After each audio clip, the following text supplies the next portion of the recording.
Welcome to our YouTube channel, where wisdom meets inspiration. In this channel, we share valuable insights to help you become the best version of yourself. ಜನನೀಂ ಶಾರದಾಂ ದೇವೀಂ ರಾಮಕೃಷ್ಣಂ ಜಗದ್ಗುರುಂ ಪಾದಪದ್ಮೇ ತಯೋಷಿತ್ವಾ ಪ್ರಣಮಾಮಿ ಮುಹುರ್ಮುಹು. ಅಖಂಡಮಂಡಲಾಕಾರಂ ವ್ಯಾಪ್ತಂ ಯೇನ ಚರಾಚರಂ ತತ್ಪದಂ ದರ್ಶಿತಂ ಯೇನ ತಸ್ಮೈ ಶ್ರೀ ಗುರವೇ ನಮಃ.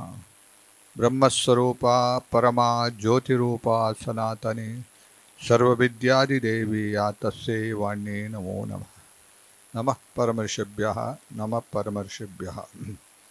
ಸ್ವಾಮಿ ವಿವೇಕಾನಂದರ 164ನೇ ಜನ್ಮದಿವಸ. ಶ್ರೀರಾಮಕೃಷ್ಣರು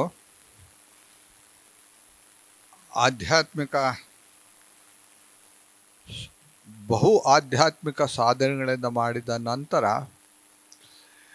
ತಮ್ಮ ಆಧ್ಯಾತ್ಮಿಕ ಅನುಭವವನ್ನು ಉದ್ದೀಪನೆಗೊಳಿಸಿರ್ತಕ್ಕಂಥ ಆಧ್ಯಾತ್ಮಿಕ ಶಕ್ತಿಯನ್ನು ಭಾರತಕ್ಕೆ ಮಾತ್ರ ಅಲ್ಲ, ಪ್ರಪಂಚಕ್ಕೆ ಹರಡುವ ಒಬ್ಬ ಆಧ್ಯಾತ್ಮಿಕ ಮೇರುಶಿಖರವನ್ನು ಶ್ರೀರಾಮಕೃಷ್ಣರು ಕರ್ಕೊಂಬಂದರು. ಮೇರುಶಿಖರ ಅಂತ ಹೇಳ್ತಾ ಇದ್ದೀನಿ ನಾನು. ಸ್ವಾಮಿ ಅಶೋಕಾನಂದಜಿ ಅಂತ ಒಬ್ಬರು ಸ್ವಾಮೀಜಿಯವರು, ಅವರು ಅಮೇರಿಕಾದಲ್ಲಿ ಸ್ಯಾನ್ ಫ್ರಾನ್ಸಿಸ್ಕೋದಲ್ಲಿ ಅವರು ಪ್ರವಚನ, ಸ್ವಾಮಿ ವಿವೇಕಾನಂದರ ಬಗ್ಗೆ ಪ್ರವಚನ ಮಾಡ್ತಾ ಅವ್ರು ಹೇಳ್ತಾರೆ, ಸ್ವಾಮಿ ವಿವೇಕಾನಂದನ ಅಳಿಯುವುದಕ್ಕೆ ಸಾಮಾನ್ಯ ವ್ಯಕ್ತಿಗಳಿಗೆ ಸಾಧ್ಯ ಇಲ್ಲ. ಅಂಥ ವ್ಯಕ್ತಿ ಈ ಭೂಮಿ ಮೇಲೆ ನಡೆದಾಡಿದಾರಲ್ಲ, ಅದೇ ಒಂದು ಭಾಗ್ಯ ಅಂತ ಹೇಳ್ತಾರೆ. ಅದೇ ಒಂದು ಭಾಗ್ಯ ಅಂತ. ಅದಕ್ಕೆ ಅಂಥ ಮೇರುಶಿಖರ ಸ್ವಾಮಿ ವಿವೇಕಾನಂದರು ಬಹುಮುಖ ವ್ಯಕ್ತಿತ್ವ, ಅವರದ್ದು ಬಹುಮುಖ ವ್ಯಕ್ತಿತ್ವ. ಶ್ರೀರಾಮಕೃಷ್ಣರನ್ನು ಆಕರ್ಷಿಸಿರ್ತಕ್ಕಂಥ ವ್ಯಕ್ತಿತ್ವ ಯಾವುದು ಅಂತ ಅವ್ರು ಹೇಳ್ತಾ ಇರ್ತಾರೆ, the ಬ್ಲೇಜಿಂಗ್ spiritual personality of Swami Vivekananda. ಬ್ಲೇಜಿಂಗ್ ಅಂತಂದರೆ ಬೆಳಗ್ತಾ ಇರ್ತಕ್ಕಂಥದ್ದು. ಸ್ವಾಮಿ ವಿವೇಕಾನಂದರಲ್ಲಿ ಬೆಳಗ್ತಾ ಇರ್ತಕ್ಕಂಥ ಆಧ್ಯಾತ್ಮಿಕ, ಉರಿತಾ ಇರ್ತಕ್ಕಂಥ ಆಧ್ಯಾತ್ಮಿಕ ಆ ಶಕ್ತಿಯನ್ನು, ಅದನ್ನು ಸ್ವಾಮಿ ವಿವೇಕಾನಂದರು ಶ್ರೀರಾಮಕೃಷ್ಣರ ಮುಂದೆ ಬಂದು ನಿಂತಾಗ ಶ್ರೀರಾಮಕೃಷ್ಣರು ಕಂಡಿರ್ತಕ್ಕಂಥದ್ದು. ಅವ್ರು ಹೇಳ್ತಾರೆ, ಶ್ರೀರಾಮಕೃಷ್ಣರೇ ಹೇಳ್ತಾರೆ, ಮೊದಲನೇ ಬಾರಿ ಶ್ರೀರಾಮಕೃಷ್ಣರು ಯಾವುದೋ ಒಂದು ಸಭೆಯಲ್ಲಿ ಸ್ವಾಮಿ ವಿವೇಕಾನಂದರನ್ನ ನೋಡ್ತಾರೆ. ನೋಡಿದ ತಕ್ಷಣ ವಿಚಾರಿಸ್ತಾರೆ, ಯಾರು ಇವರು ಹುಡುಗ, ಎಲ್ಲಿ ಅವನು, ಏನು, ಯಾರು ಏನು ಅಂತ. ಅದಾದ ಮೇಲೆ ದಕ್ಷಿಣೇಶ್ವರದಲ್ಲಿ ಶ್ರೀರಾಮಕೃಷ್ಣರು ಸ್ವಾಮಿ ವಿವೇಕಾನಂದರನ್ನು ಎರಡನೇ ಬಾರಿ, ನಿಜವಾಗ್ಲೂ ಮೊದಲನೇ ಸತಿ ಅಂತ ಹೇಳ್ತಾರೆ, ಎರಡನೇ ಬಾರಿ ಅದು ನಿಜವಾಗ್ಲೂ, ಸ್ವಾಮಿ ವಿವೇಕಾನಂದರನ್ನು ನೋಡಿದ ತಕ್ಷಣ ಅವರಿಗಾಗಿರ್ತಕ್ಕಂಥ ಒಂದು ಸಂತೋಷ, ಅದು ಅವರೇ ಹೇಳ್ತಾರೆ ಹೇಗಿದ್ದರು ನರೇಂದ್ರನಾಥ ಹೇಗಿದ್ದ ಅಂತಂದರೆ, ಅವರಿಗೆ ದೇಹದ ಮೇಲೆ ಏನು ಯಾವುದು ಆಗಿರ್ತಕ್ಕಂಥ ಪೂರ್ಣವಾಗಿರ್ತಕ್ಕಂಥ ಅಟ್ಯಾಚ್ಮೆಂಟೇ ಇರಲಿಲ್ಲ ಸ್ವಾಮಿ ವಿವೇಕಾನಂದರಿಗೆ. ಅವ್ರು ಹೇಳ್ತಾರೆ, ಅವರ ಮನಸ್ಸು ಆಂತರ್ಯದಲ್ಲಿರ್ತಕ್ಕಂಥ ಯಾವುದೋ ಒಂದು ಪ್ರಜ್ಞೆಯಲ್ಲಿ ಅದು ಮಗ್ನವಾಗಿತ್ತು ಅಂತ ಶ್ರೀರಾಮಕೃಷ್ಣರು ಕಂಡಿರ್ತಕ್ಕಂಥದ್ದು. ಅದು ನೋಡಿದ ತಕ್ಷಣ ಶ್ರೀರಾಮಕೃಷ್ಣರಿಗೆ ಅವರಿಗೆ ಬಹಳ ಆನಂದ ಆಗುತ್ತೆ. ಅವ್ರಿಗೆ ಆಶ್ಚರ್ಯ ಆಗುತ್ತಂತೆ. ಕಲ್ಕತ್ತಾ ಅನ್ನುವ ಆ ಪ್ರಾಪಂಚಿಕ ಮನಸ್ಸುಳ್ಳ, ಪ್ರಾಪಂಚದಲ್ಲೇ ಮುಳುಗಿರ್ತಕ್ಕಂಥ ಆ ಸಿಟಿ ಒಳಗೆ, ಆ ನಗರದಿಂದ ಇಂಥ ಒಂದು ಅಮೋಘವಾಗಿರ್ತಕ್ಕಂಥ ಆಧ್ಯಾತ್ಮಿಕ ರತ್ನ ಅಲ್ಲಿ ಅದು ಹೇಗೆ ಅಲ್ಲಿ ಹುಟ್ಟಿ ಬಂತು ಅಂತ ಅವ್ರಿಗೆ ಗೊತ್ತಿತ್ತು. ಶ್ರೀರಾಮಕೃಷ್ಣ ಹೇಳ್ತಾರೆ, ಅವರು ದೇವಿಯನ್ನು ಪ್ರಾರ್ಥನೆ ಮಾಡ್ತಾರೆ, ಅಮ್ಮ ನನ್ನ ಆಧ್ಯಾತ್ಮಿಕ ಅನುಭವವನ್ನು ಅರ್ಥ ಮಾಡ್ಕೊಳ್ತಕ್ಕಂಥ ಒಬ್ಬ ವ್ಯಕ್ತಿ ಬೇಕು ನನಗೆ, ಅರ್ಥ ಮಾಡ್ಕೊಳ್ತಕ್ಕಂಥ. ಅತ್ಯಂತ ಸುಂದರವಾಗಿರ್ತಕ್ಕಂಥ ಒಂದು ಸನ್ನಿವೇಶ ಯಾವುದು ಅಂತಂದರೆ, ಸ್ವಾಮಿ ವಿವೇಕಾನಂದರ ಮತ್ತು ಶ್ರೀರಾಮಕೃಷ್ಣರ ಜೀವನದಲ್ಲಿ ನನಗನ್ನಿಸ್ತಾ ಇರ್ತಕ್ಕಂಥದ್ದು, ಸ್ವಾಮಿ ವಿವೇಕಾನಂದರ ಪ್ರಥಮ ಭೇಟಿ, ಶ್ರೀರಾಮಕೃಷ್ಣರ ಭೇಟಿ, ಪ್ರಥಮ ಭೇಟಿ. ನಮ್ಮ ಭಾರತೀಯ ಆಧ್ಯಾತ್ಮಿಕ ಸಂಸ್ಕೃತಿಯಲ್ಲಿ ಗುರುಗಳು ಕಾಯ್ತಾ ಇರ್ತಾರೆ ಶಿಷ್ಯನಿಗೋಸ್ಕರ. ಗುರುಗಳು ಶಿಷ್ಯನಿಗೋಸ್ಕರ ಕಾಯ್ತಾ ಇರ್ತಾರೆ. ಶಿಷ್ಯ ಆಧ್ಯಾತ್ಮಿಕ ಒಳಗಡೆ ಇರ್ತಕ್ಕಂಥ ಆಧ್ಯಾತ್ಮಿಕವಾದ ಅನುಭವನ ಅನುಭವಿಸೋದಕ್ಕೋಸ್ಕರ ದೀಪ್ತಿಶಿರ ಜಲರಾಶಿಮಿವ ಅಂತ ಹೇಳ್ತಾರೆ. ಈ ವೇದಾಂತ ಸಾರ ಅಂತ ಒಂದು ಪುಸ್ತಕ ಇದೆ. ಸಾಧಕ ಹೇಗಿರಬೇಕು ಅಂತಂದರೆ, ತಲೆಗೆ ಬೆಂಕಿ ಬಿದ್ದರೆ, ತಲೆ ಕೂದಲು ಫುಲ್ ಇರುತ್ತೆ ಅಂತ, ಬೆಂಕಿ ಬಿದ್ದರೆ ಏನು ಮಾಡುತ್ತೆ? ಫಸ್ಟ್ ಏನು ಮಾಡ್ತಾರ, ಎಲ್ಲಿಂದ ಬಂತು ಬೆಂಕಿ, ಅದು ಹೇಗೆ ತಲೆಗೆ ಬಿತ್ತು ಅಂತ ಹೇಳ್ತಾರ? ಇಲ್ಲಲ್ಲ, ಅವನೇನು ಮಾಡ್ತಾನೆ, ನೀರು ಎಲ್ಲಿ ಸಿಕ್ಕತ್ತೆ ಅಂತ ಅಲ್ವಾ? ಹಾಗೆ ಆಧ್ಯಾತ್ಮಿಕ ತುಳಿತದಲ್ಲಿರ್ತಕ್ಕಂಥನು, ಆಧ್ಯಾತ್ಮಿಕ ಹಸಿವಿರ್ತಕ್ಕಂಥ ವ್ಯಕ್ತಿ ಏನು ಮಾಡ್ತಾನೆ ಅಂತಂದರೆ, ಗುರುವನ್ನು ಹುಡ್ಕೊಂಡು ಹೋಗ್ತಾನಂತೆ. ಈ ಮಾಯಾ ಪ್ರಪಂಚದಿಂದ, ಈ ಬಂಧನದಿಂದ ಹೇಗೆ ಮುಕ್ತ ಆಗೋದು ಅಂತ. ಏನು ಸ್ವಾಮಿ ಬಂಧನ ಅಂತ ಹೇಳ್ತಾರೆ? ಎಷ್ಟು ಓಪನ್ ಸ್ಪೇಸ್ ಇದೆ ನಮಗೆ ನೋಡಿ, ಆಲ್ ಓವರ್ ದಿ ವರ್ಲ್ಡ್. ಅದಲ್ಲ ಬಂಧನ. ಬಂಧನ ಅಂತಂದರೆ ನಮ್ಮ ನಿಜವಾಗಿರ್ತಕ್ಕಂಥ ಸ್ವರೂಪವನ್ನು ಅರಿದೇ ಇರತಕ್ಕಂಥದ್ದೇ ಒಂದು ಬಂಧನದ ಒಂದು ಸ್ಥಿತಿ. ಅದು ಅಲ್ಲಿಂದ ಜಾರಿ ಬಿಟ್ಬಿಟ್ಟಿದ್ದೀವಿ, ನಾವು ಜಾರಿ ಬಿದ್ದಿದ್ದೀವಿ ಅಲ್ವಾ? ಈ ಸುಖ ದುಃಖ ಒಂದು ಪ್ರಪಂಚಕ್ಕೆ ಹಾಕ್ಕೊಂಡಿದ್ದೀವಿ. ಆ ಶಿಷ್ಯ ಏನು ಮಾಡ್ತಾನೆ, ಗುರುಗಳನ್ನು ಹುಡ್ಕೊಂಡು ಹೋಗ್ತಾನಂತೆ. ಗುರುಗಳನ್ನು ಹುಡ್ಕೊಂಡು ಹೋಗ್ತಾರೆ. ಶಂಕರಾಚಾರ್ಯ ಸ್ವಾಮೀಜಿಯವರು ಗುರುಗಳನ್ನು ಕಂಡಿರ್ತಕ್ಕಂಥದ್ದು ನರ್ಮದಾ ದಂಡೆಯಲ್ಲಿ ಹುಡ್ಕೊಂಡು ಹೋದರು. ಹಾಗೆ ಬರ್ತಾನೆ. ಬಂದ ತಕ್ಷಣ ಶ್ರೀರಾಮಕೃಷ್ಣಗೆ ನೋಡಿ ಎಷ್ಟು ಸಂತೋಷ ಆಗುತ್ತೆ ಅಂತಂದರೆ, ಅವರು ಒಂದು ಸುಂದರವಾಗಿರ್ತಕ್ಕಂಥ ಹಾಡನ್ನು ನರೇಂದ್ರ ಹಾಡ್ತಾನೆ, ಅರ್ಥಗರ್ಭಿತವಾಗಿರ್ತಕ್ಕಂಥ. ಚಲೋ ಮನೋ ನಿಜ ನಿಕೇತನೆ. ಈ ಮನಸ್ಸೆ, ನಿನ್ನ ನಿಜವಾಗಿರ್ತಕ್ಕಂಥ ಮನೆಗೆ ನೀನು ಹೋಗು. ಯಾಕೆ ನೀ ಅಲ್ಲಿ ಅಲ್ಲಾಡ್ತಾ ಇದ್ದಲ್ಲ ಈ ಪ್ರಪಂಚದಲ್ಲಿ? ಯಾಕೆ ನೀನು ಸುತ್ತಾಡ್ತಾ ಇದ್ದಲ್ಲ, ಅಲೆದಾಡ್ತಾ ಇದ್ದಲ್ಲ ನೆಲೆ ಇಲ್ಲದೆ? ನಿನ್ನ ಚಲೋ ಮನೋ ನಿಜ ನಿಕೇತನೆ. ಬಹಳ ಅರ್ಥಗರ್ಭಿತವಾಗಿರ್ತಕ್ಕಂಥ ಒಂದು ಹಾಡು. ಅದನ್ನು ಕೇಳಿದ ತಕ್ಷಣ ಶ್ರೀರಾಮಕೃಷ್ಣರು ಸಮಾಧಿಗೆ ಹೊರಟೋಗ್ತಾರೆ, ಸಮಾಧಿ ಸ್ಥಿತಿಗೆ ಹೋಗ್ತಾರೆ. ಅದನ್ನು ಕೇಳಿದೆ ಯಾಕೆ ಅಂತಂದರೆ, ಹಾಡಿದ ವ್ಯಕ್ತಿ ಇದ್ದಲ್ಲ, ಅವನ ಹೃದಯದಲ್ಲಿರ್ತಕ್ಕಂಥ ಯಾವ ಭಾವನೆಗಳನ್ನೇ ವ್ಯಕ್ತಪಡಿಸ್ತಾರೋ. ಸ್ವಾಮಿ ವಿವೇಕಾನಂದರ ಮನಸ್ಸು ಆಗಿತ್ತು. ಅವರು ಹುಡುಕ್ತಾ ಇದ್ದರು ನಿಜವಾಗಿರ್ತಕ್ಕಂಥ ಶಾಂತಿಯ ನೆಲೆಯನ್ನು, ನಿಜವಾಗಿರ್ತಕ್ಕಂಥ ಆಧ್ಯಾತ್ಮಿಕ ಅನುಭವಕ್ಕೋಸ್ಕರ ಅವರು ಹುಡುಕ್ತಾ ಇದ್ದರು. ಮಾತ್ರ ಅಲ್ಲ, ಶ್ರೀರಾಮಕೃಷ್ಣರು ಮಾತ್ರ ಅಲ್ಲ, ಶ್ರೀರಾಮಕೃಷ್ಣರ ಇನ್ನಿತರೆ ಶಿಷ್ಯರು ಸಹ ಹೇಳ್ತಾರೆ, ಸ್ವಾಮಿ ವಿವೇಕಾನಂದರ ಹಾಡಿದ್ರೆ ಅದು ಶ್ರೀರಾಮಕೃಷ್ಣ ಸಮಾಧಿಗೆ ಹೋಗಬೇಕು ಅಂತ. ಅಷ್ಟು ಆಳವಾಗಿ ಬಹಳ ಸ್ವೀಟ್ ವಾಯ್ಸಲ್ಲಿ, ಪೂರ್ಣ ಮನಸ್ಸಿನಿಂದ 100% ಮನಸ್ಸಿಂದ ಆಡ್ತದ್ದು ಹೊರಗೆ. ಶ್ರೀರಾಮಕೃಷ್ಣ ಹಾಗೆ ಹಾಡಿದವರು ಯಾರು ಹಾಡೋರು ಯಾರು ಜನರೇ ನೋಡಿಲ್ಲ ಅಂತ ಹೇಳ್ತಾರೆ ಅವರ ಶಿಷ್ಯರು. ಅಷ್ಟು ಶ್ರೀರಾಮಕೃಷ್ಣರು ಹಾಗೆ ಸಂಪೂರ್ಣವಾಗಿ 100% ಮೈಂಡಿಂದ, ಯಾವ ವಿಧವಾಗಿರ್ತಕ್ಕಂಥ ಡಿಸ್ಟ್ರಾಕ್ಷನ್ ಇಲ್ಲದೆ ಸಂಪೂರ್ಣವಾಗಿ ಹಾಡ್ತಾ ಇದ್ರು ಸ್ವಾಮಿ ವಿವೇಕಾನಂದರು. ಏನೂ ಆಗಲ್ಲ.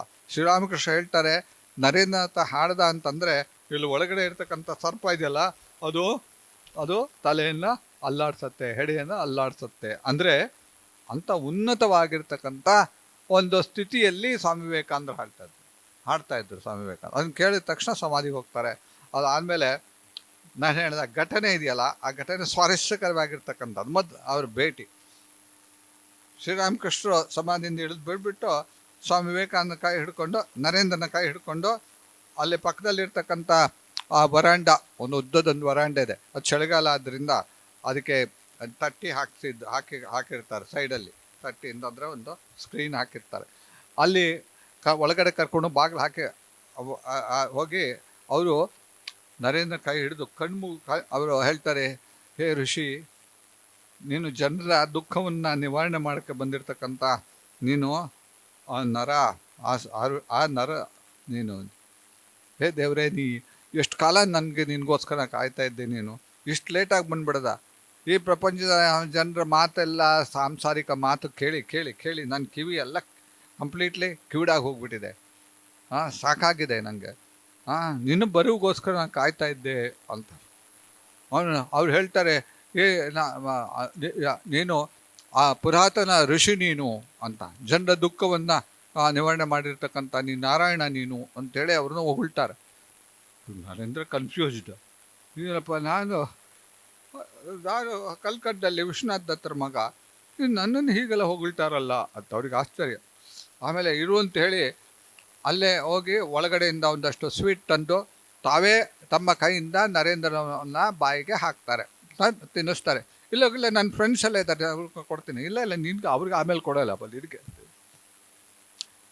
ಮೊದಲನೇ ನೋಟದಿಂದನೇ ಸ್ವಾಮಿ ವಿವೇಕಾನಂದರಾಗುವ ಆ ಅದ್ಭುತವಾಗಿರ್ತಕ್ಕಂಥ ಆ ಪಾಸಿಬಿಲಿಟಿ ಏನು ಅನ್ನೋದನ್ನು ಸ್ವಾಮಿ ಶ್ರೀರಾಮಕೃಷ್ಣರು ಕಂಡುಕೊಂಡ್ರು. ಅವ್ರಿಗೆ ಅದಲ್ಲಿ ವಿವರಿಸ್ತಾರೆ.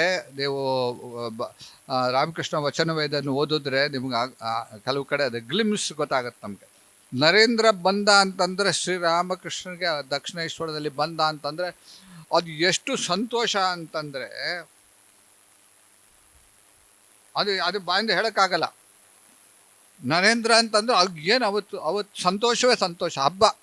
ಹಬ್ಬ ಈಗ ಹಬ್ಬ ಇಲ್ಲ ಬಿಡಿ, ಅಲ್ಲ ಹಬ್ಬ ಇಲ್ವೇ ಇಲ್ಲ, ಹೊಟ್ಟಾಯ್ತು ಹಬ್ಬಗಳ. ಅಷ್ಟು ಆನಂದ ಪಡ್ತಾ ಇದ್ರು. ಮಾತ್ರ ಅಲ್ಲ, ಮುಂದೆ ಸ್ವಾಮಿ ವಿವೇಕಾನಂದರ ನರೇಂದ್ರ ಏನಾಗ್ತಾನೆ ಅಂತ ಅವರು ಕೆಲವು ಸತಿ ಓಪನ್ ಆಗಿ ಹೇಳ್ಬಿಡೋರು. ಇವನು ಹಾಗೆ ಒಂದು ಸತಿ ಹೇಳ್ತಾರೆ, ಕೇಶವಚಂದ್ರ, ವಿಜಯ ಗೋಸ್ವಾಮಿ ಇನ್ನೂ ಕೆಲವೆಲ್ಲ ಕೂತ್ಕೊಂಡಿದ್ರು. ದಕ್ಷಿಣೇಶ್ವರಕ್ಕೆ ಬಂದಿದ್ದರು. ಯಾರು ವಿಜಯಕೃಷ್ಣ ಗೋಸ್ವಾಮಿ ಅವರೆಲ್ಲ ಕೂತಿದ್ರು. ಅವ್ರು ನರೇಂದ್ರ ಬಂದು ಕೂತ್ಕೊಂಡ ತಕ್ಷಣವೇ ಶ್ರೀರಾಮಕೃಷ್ಣರು ಒಂದು ಭಾವಕ್ಕೆ ಹೋಗಿಬಿಟ್ಟು ಅವ್ರು ನಗ್ನಗ್ತಾ ಒಂದು ಸತಿ ಈ ವಿಜಯಕೃಷ್ಣ ಗೋಸ್ವಾಮಿ ಅವ್ರನ್ನೆಲ್ಲ ನೋಡಿಬಿಟ್ಟು ಒಂದು ಸತಿ ನರೇಂದ್ರ ತಕ್ಷಣ ಹೇಳೋಕೆ ಆರಂಭ ಮಾಡ್ತಾರೆ, ನೋಡಿ ಇಲ್ಲಿ ಕೇಶವಚಂದ್ರ ಕೂತಿದ್ದಾನಲ್ಲ, ಅವನು ಒಳಗಡೆ 3-4 ಗುಣಗಳು ಅವನಲ್ಲಿ ವಿಶೇಷವಾಗಿದೆ, ಅದರಿಂದ ಅವನು ಜಗತ್ ಪ್ರಸಿದ್ಧ ಆಗಿದ್ದಾನೆ. ಇಲ್ಲಿ ನನ್ನ ನರೇಂದ್ರ ಕೂತಿದ್ದಾನಲ್ಲ, ನಮ್ಮ ನರೇಂದ್ರ ಕೂತಿದ್ದಾನಲ್ಲ, ಅವನಲ್ಲಿ 18 ಗುಣವೂ ಸಹ ಪೂರ್ಣವಾಗಿ ಅಭಿವ್ಯಕ್ತ ಆಗ್ತಾ ಇದೆ ಅಂತ ಹೇಳ್ತಾರೆ. ಆಮೇಲೆ ಇನ್ನೂ ಹೇಳ್ತಾರೆ, ನೋಡಿ ನರೇಂದ್ರ ಇವರೆಲ್ಲ ಇಲ್ಲಿ ಕೂತಿದಾರಲ್ಲ, ಇವರೆಲ್ಲ ಒಂದು ಸಣ್ಣ ಒಂದು ಕೊಳ ಇದ್ದ ಹಾಗೆ, ಒಂದು ಸರೋವರ ಇದ್ದ ಹಾಗೆ. ಯಾರು ಇಲ್ಲಿ ಕೂತಿದಾರಲ್ಲ ಅವರು, ಆದರೆ ನನ್ನ ನರೇಂದ್ರ ಇದಲ್ಲ, ಒಂದು ಸಾಗರ ಇದ್ದ ಹಾಗೆ ಅಂತ ಹೇಳ್ತಾರೆ. ಆಧ್ಯಾತ್ಮಿಕವಾಗಿ ಹೇಳ್ತಾ ಇರ್ತಕ್ಕಂಥ. ಆಮೇಲೆ ಹೇಳ್ತಾರೆ, ನೋಡಿ ನಮ್ಮ ಇಲ್ಲಿ ಕೂತಿದಾರಲ್ಲ ವಿಜಯಕೃಷ್ಣ ಗೋಸ್ವಾಮಿ ಅವರೆಲ್ಲ 8 ದಳ 10 ದಳದ 100 ದಳದ ಕಮಲ. ನಮ್ಮ ನರೇಂದ್ರ ಪೂರ್ಣವಾಗಿ ಅಳಗಿರ್ತಕ್ಕಂಥ ಸಹಸ್ರ ಕಮಲ ಅಂತ. ಅದನ್ನು ಕೇಳಿದ ತಕ್ಷಣ ಕೇಳಿದ ತಕ್ಷಣ ನರೇಂದ್ರ ಅಲ್ಲಿಂದ ನಿಧಾನಕ್ಕೆ ಎದ್ದೊಟ್ಟೋಗ್ಬಿಟ್ಟ. ಇನ್ನೂ ಭಾಳ ಹೇಳ್ತಾರೆ, ಹೊರಡ್ತಾ ಇರ್ತಾರೆ, ಹೊರಟೋಗ್ಬಿಡ್ತಾನೆ. ಅವರೆಲ್ಲ ಹೋದ್ಮೇಲೆ ಬಂದು ಶ್ರೀರಾಮಕೃಷ್ಣರಿಗೆ ತರಾಟೆ ತಗೊಂಡು, ನೋಡಿ ನೀವು ಏನೇನೋ ಎಲ್ಲರ ಮುಂದೆ ಎಲ್ಲ ಏನೇನೋ ಹೇಳ್ತಾ ಇದ್ರಿ, ನಾನೇನು ಮಾಡಲಿ, ದೇವಿ ನಂಗೆ ತೋರಿಸ್ಕೊಟ್ರು, ನಾನು ಅದು ಹೇಳಿದೆ ಅಷ್ಟೇ. ದೇವಿ ನಂಗೆ ತೋರಿಸ್ಕೊಟ್ಲು, ನಾನು ಅದು ಹೇಳ್ತಾ ಇದ್ದೀನಿ. ಎಲ್ಲ ನಿಮ್ಮ ಮನಸ್ಸಲ್ಲಿ ಬರ್ತಕ್ಕಂಥ ಭ್ರಮೆ ಇರಬೇಕು, ಅದು ಚೆನ್ನಾಗಿ ಅದು ಕೇಳ್ತೇವಲ್ಲ. ನೋಡು, ನನಗೆ ಏನು ಗೋಚರ ಆಯಿತು ದೇವಿ ಹೇಳಿದ್ದು ನಾನು ಹೇಳಿದೆ ಅಷ್ಟೇ ಹೊತ್ತು, ಇದ್ದಾಗ ಹೇಳಿದೆ ಅಷ್ಟೇ ಹೊತ್ತು. ನೋಡಿ, ಯೋಚನೆ ಮಾಡಿ, ಎಲ್ಲಾದರೂ ನಮ್ಗೆ ಯಾರಾದರೂ ಹೊಗಳ್ಬಿಡ್ಲಿ, ಯಾರಾದರೂ ನಮ್ಗೆ ಹೋಗ್ಬಿಡ್ಲಿ ಅದು ಮುಂದೆ, ಸೋ ಈ ಸ್ವಾಮಿಗಳು ದೊಡ್ಡವರು ಅಂಥೇಳಿ ಒಂದು ಎರಡೆರಡು ಸೆಂಟೆನ್ಸ್ ಹೇಳಿದ್ರೆ ಸಾಕು, ನಾವು ಸ್ವಲ್ಪ ಭೂಮಿಯಿಂದ 1 ಅಡಿ ಮೇಲೆ ಹೋದಾಗ ಅನ್ಸುತ್ತೆ, 1 ಅಡಿ ಭೂಮಿಗೆ ಟಚ್ ಆಗೋದೇ ಇಲ್ಲ, ಅಲ್ಲಿ ಮೇಲೆ ಹೋಗುತ್ತೆ ಅಲ್ಲ, ಇದು ನಾವಿರೋ ಬರುತ್ತೆ. ನರೇಂದ್ರ ಈ ಹೊಗಳಿಕೆಗೆ ಯಾವ ವಿಧವಾಗಿರ್ತಕ್ಕಂಥ ಬದಲಾವಣೆ ಆಗಿಲ್ಲ. ಅವರು ಹೇಳ್ತಾರೆ ಸ್ವಾಮಿ ವಿವೇಕಾನಂದರ ಅಂತಂದರೆ ಅವರಿಗೆ ಅದು ವಿವರಿಸೋಕ್ಕಾಗೋದಿಲ್ಲ. ಅದು ಏನು ಸಂತೋಷ ಶ್ರೀರಾಮಕೃಷ್ಣರಿಗೆ ನರೇಂದ್ರ ನೋಡೋದು ಸಾಕು. ಒಂದು ಆನಂದದಲ್ಲಿ ತೇಲಾಡ್ತಾ ಇದ್ರು. ಯಾಕೆ ಅಂತಂದರೆ ನರೇಂದ್ರ ಯಾರು ಅಂತ ಶ್ರೀರಾಮಕೃಷ್ಣ ಸ್ಪಷ್ಟವಾಗಿ ಅವರು ಅರ್ಥಕೊಂಡಿದ್ರು, ಸ್ಪಷ್ಟವಾಗಿ ಅರ್ಥಕೊಂಡಿದ್ರು.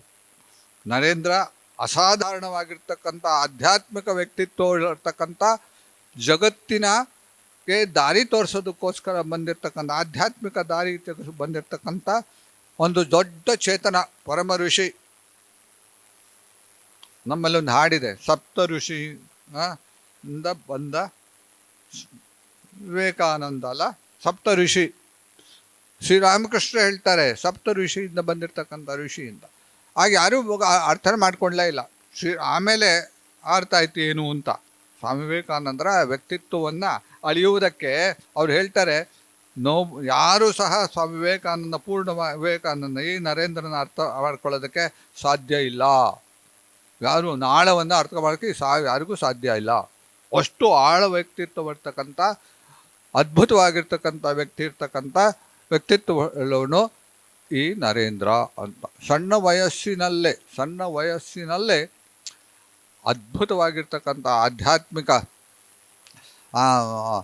ಸಾಧನೆಯನ್ನು ಮಾಡಿರ್ತಕ್ಕಂಥ, ಆಧ್ಯಾತ್ಮಿಕ ನೆಲೆಯನ್ನು ತಲುಪಿರ್ತಕ್ಕಂಥ ಸ್ವಾಮಿ ವಿವೇಕಾನಂದ.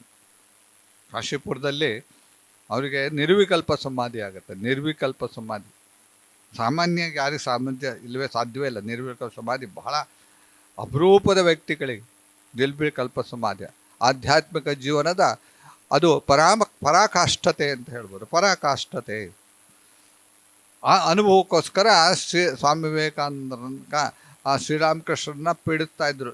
ಹೇಗೆ ಅವ್ರು ಕೇಳ್ತಾನೆ ಇದ್ರು.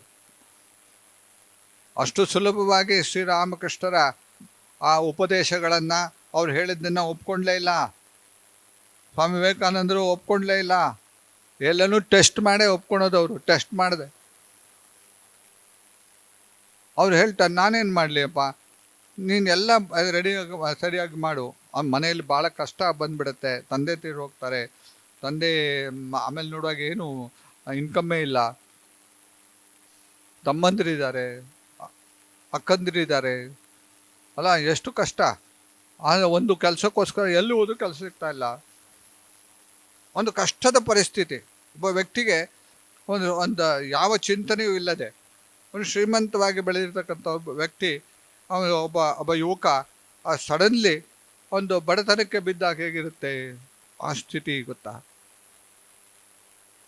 ಆ ಸ್ಥಿತಿಯಲ್ಲಿರ್ತಕ್ಕಂಥ ವ್ಯಕ್ತಿ ಅವರು ಸ್ವಾಮಿ ವಿವೇಕಾನಂದರು, ಸ್ವಾಮಿ ನರೇಂದ್ರನಾಥ, ನಾನು ಸ್ವಾಮಿ ವಿವೇಕಾನಂದ ಹೆಸರು ಬರ್ತಾ ಇದೆ ನನಗೆ ಬಾಯಲ್ಲಿ, ಗುರುಗಳ ಹತ್ರ ಬರ್ತಾರೆ ನೋಡಿ. ಹೇಗೆ ಅವರ ಸ್ವಾಮಿ ವಿವೇಕಾನಂದರ ಆಂತರ್ಯದ ವ್ಯಕ್ತಿತ್ವವನ್ನು ನೀವು ನೋಡಿ. ಬಂದು ಶ್ರೀರಾಮಕೃಷ್ಣರಿಗೆ ಬೇಡ್ಕೊಳ್ತಾರೆ, ನನಗೆ ಕಷ್ಟ ಇದೆ, ನೀವು ಹೇಗಾದ್ರೂ ಮಾಡಿ ನಿಮ್ಮ ತಾಯಿ ಜಗನ್ಮಾತೆಗೆ ಸ್ವಲ್ಪ ಹೇಳಿ ಆಯಿತಾ, ನನಗೆ ಕಷ್ಟವನ್ನು ನಿವಾರಣೆ ಮಾಡಲಿಕ್ಕೆ ಅಂತ ಕೇಳ್ಕೊಳ್ತಾರೆ. ಶ್ರೀರಾಮಕೃಷ್ಣ ಹೇಳ್ತಾರೆ, ನೀನೇ ಹೋಗಿ ಕೇಳಪ್ಪ ಅಂತ. ನೀನೇ ಹೋಗಿ ಕೇಳೋ ದೇವಿ ಹತ್ರ. ಅದು ಒಪ್ತಾ ಇರಲಿಲ್ಲ. ಬ್ರಹ್ಮ ಸಮಾಜದಿಂದ ಬಂದಿದ್ದರಿಂದ ಅವರಿಗೆ ಈ ಸಾಕಾರ ಮೂರ್ತಿಯನ್ನು ಒಪ್ತಾ ಇರಲಿಲ್ಲ. ಸಾಕಾರ, ನೀನು ಹೋಗು, ತಾಯಿ ಇದ್ದಾಳೆ, ನಿನ್ನ ಪ್ರಾರ್ಥನೆ ಕೇಳ್ತಾರೆ, ನೀನು ಹೋಗು.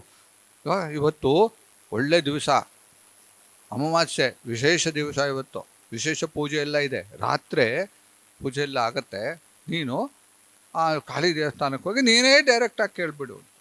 ನಿನ್ನ ಮಾತು ಕೇಳ್ತಾಳೆ, ಕೇಳು, ಹೋಗು. ನೋಡಿ, ಅವತ್ತಿನ ದಿವಸ ರಾತ್ರಿ ಹೋಗ್ತಾರೆ, ಮಧ್ಯರಾತ್ರಿ. ಶ್ರೀರಾಮಕೃಷ್ಣ ಹೇಳ್ತಾರೆ ಹೋಗುವಾಗ, ನೋಡು ಹೋಗಿ ತಾಯಿ, ನಿಜವಾಗ್ಲೂ ತಾಯಿ ನಿನ್ನ ಮಾತನ್ನು ಕೇಳ್ತಾರೆ, ನೀವು ಹೋಗು ಅಂತ. ಅಲ್ಲಿ ನೋಡ್ತಾರೆ, ಒಳಗಡೆ ಹೋದಾಗ ಸಾಕ್ಷಾತ್ ಜಗನ್ಮಾತೆ ನಂಗ್ತಾ ಇದ್ದಾಳೆ, ಜಗನ್ಮಾತೆ. ಅಲ್ಲಿ ಹೋದ ತಕ್ಷಣ ಅವರಿಗೆಲ್ಲ ಮರ್ತು ಬಿಡ್ತಾರೆ.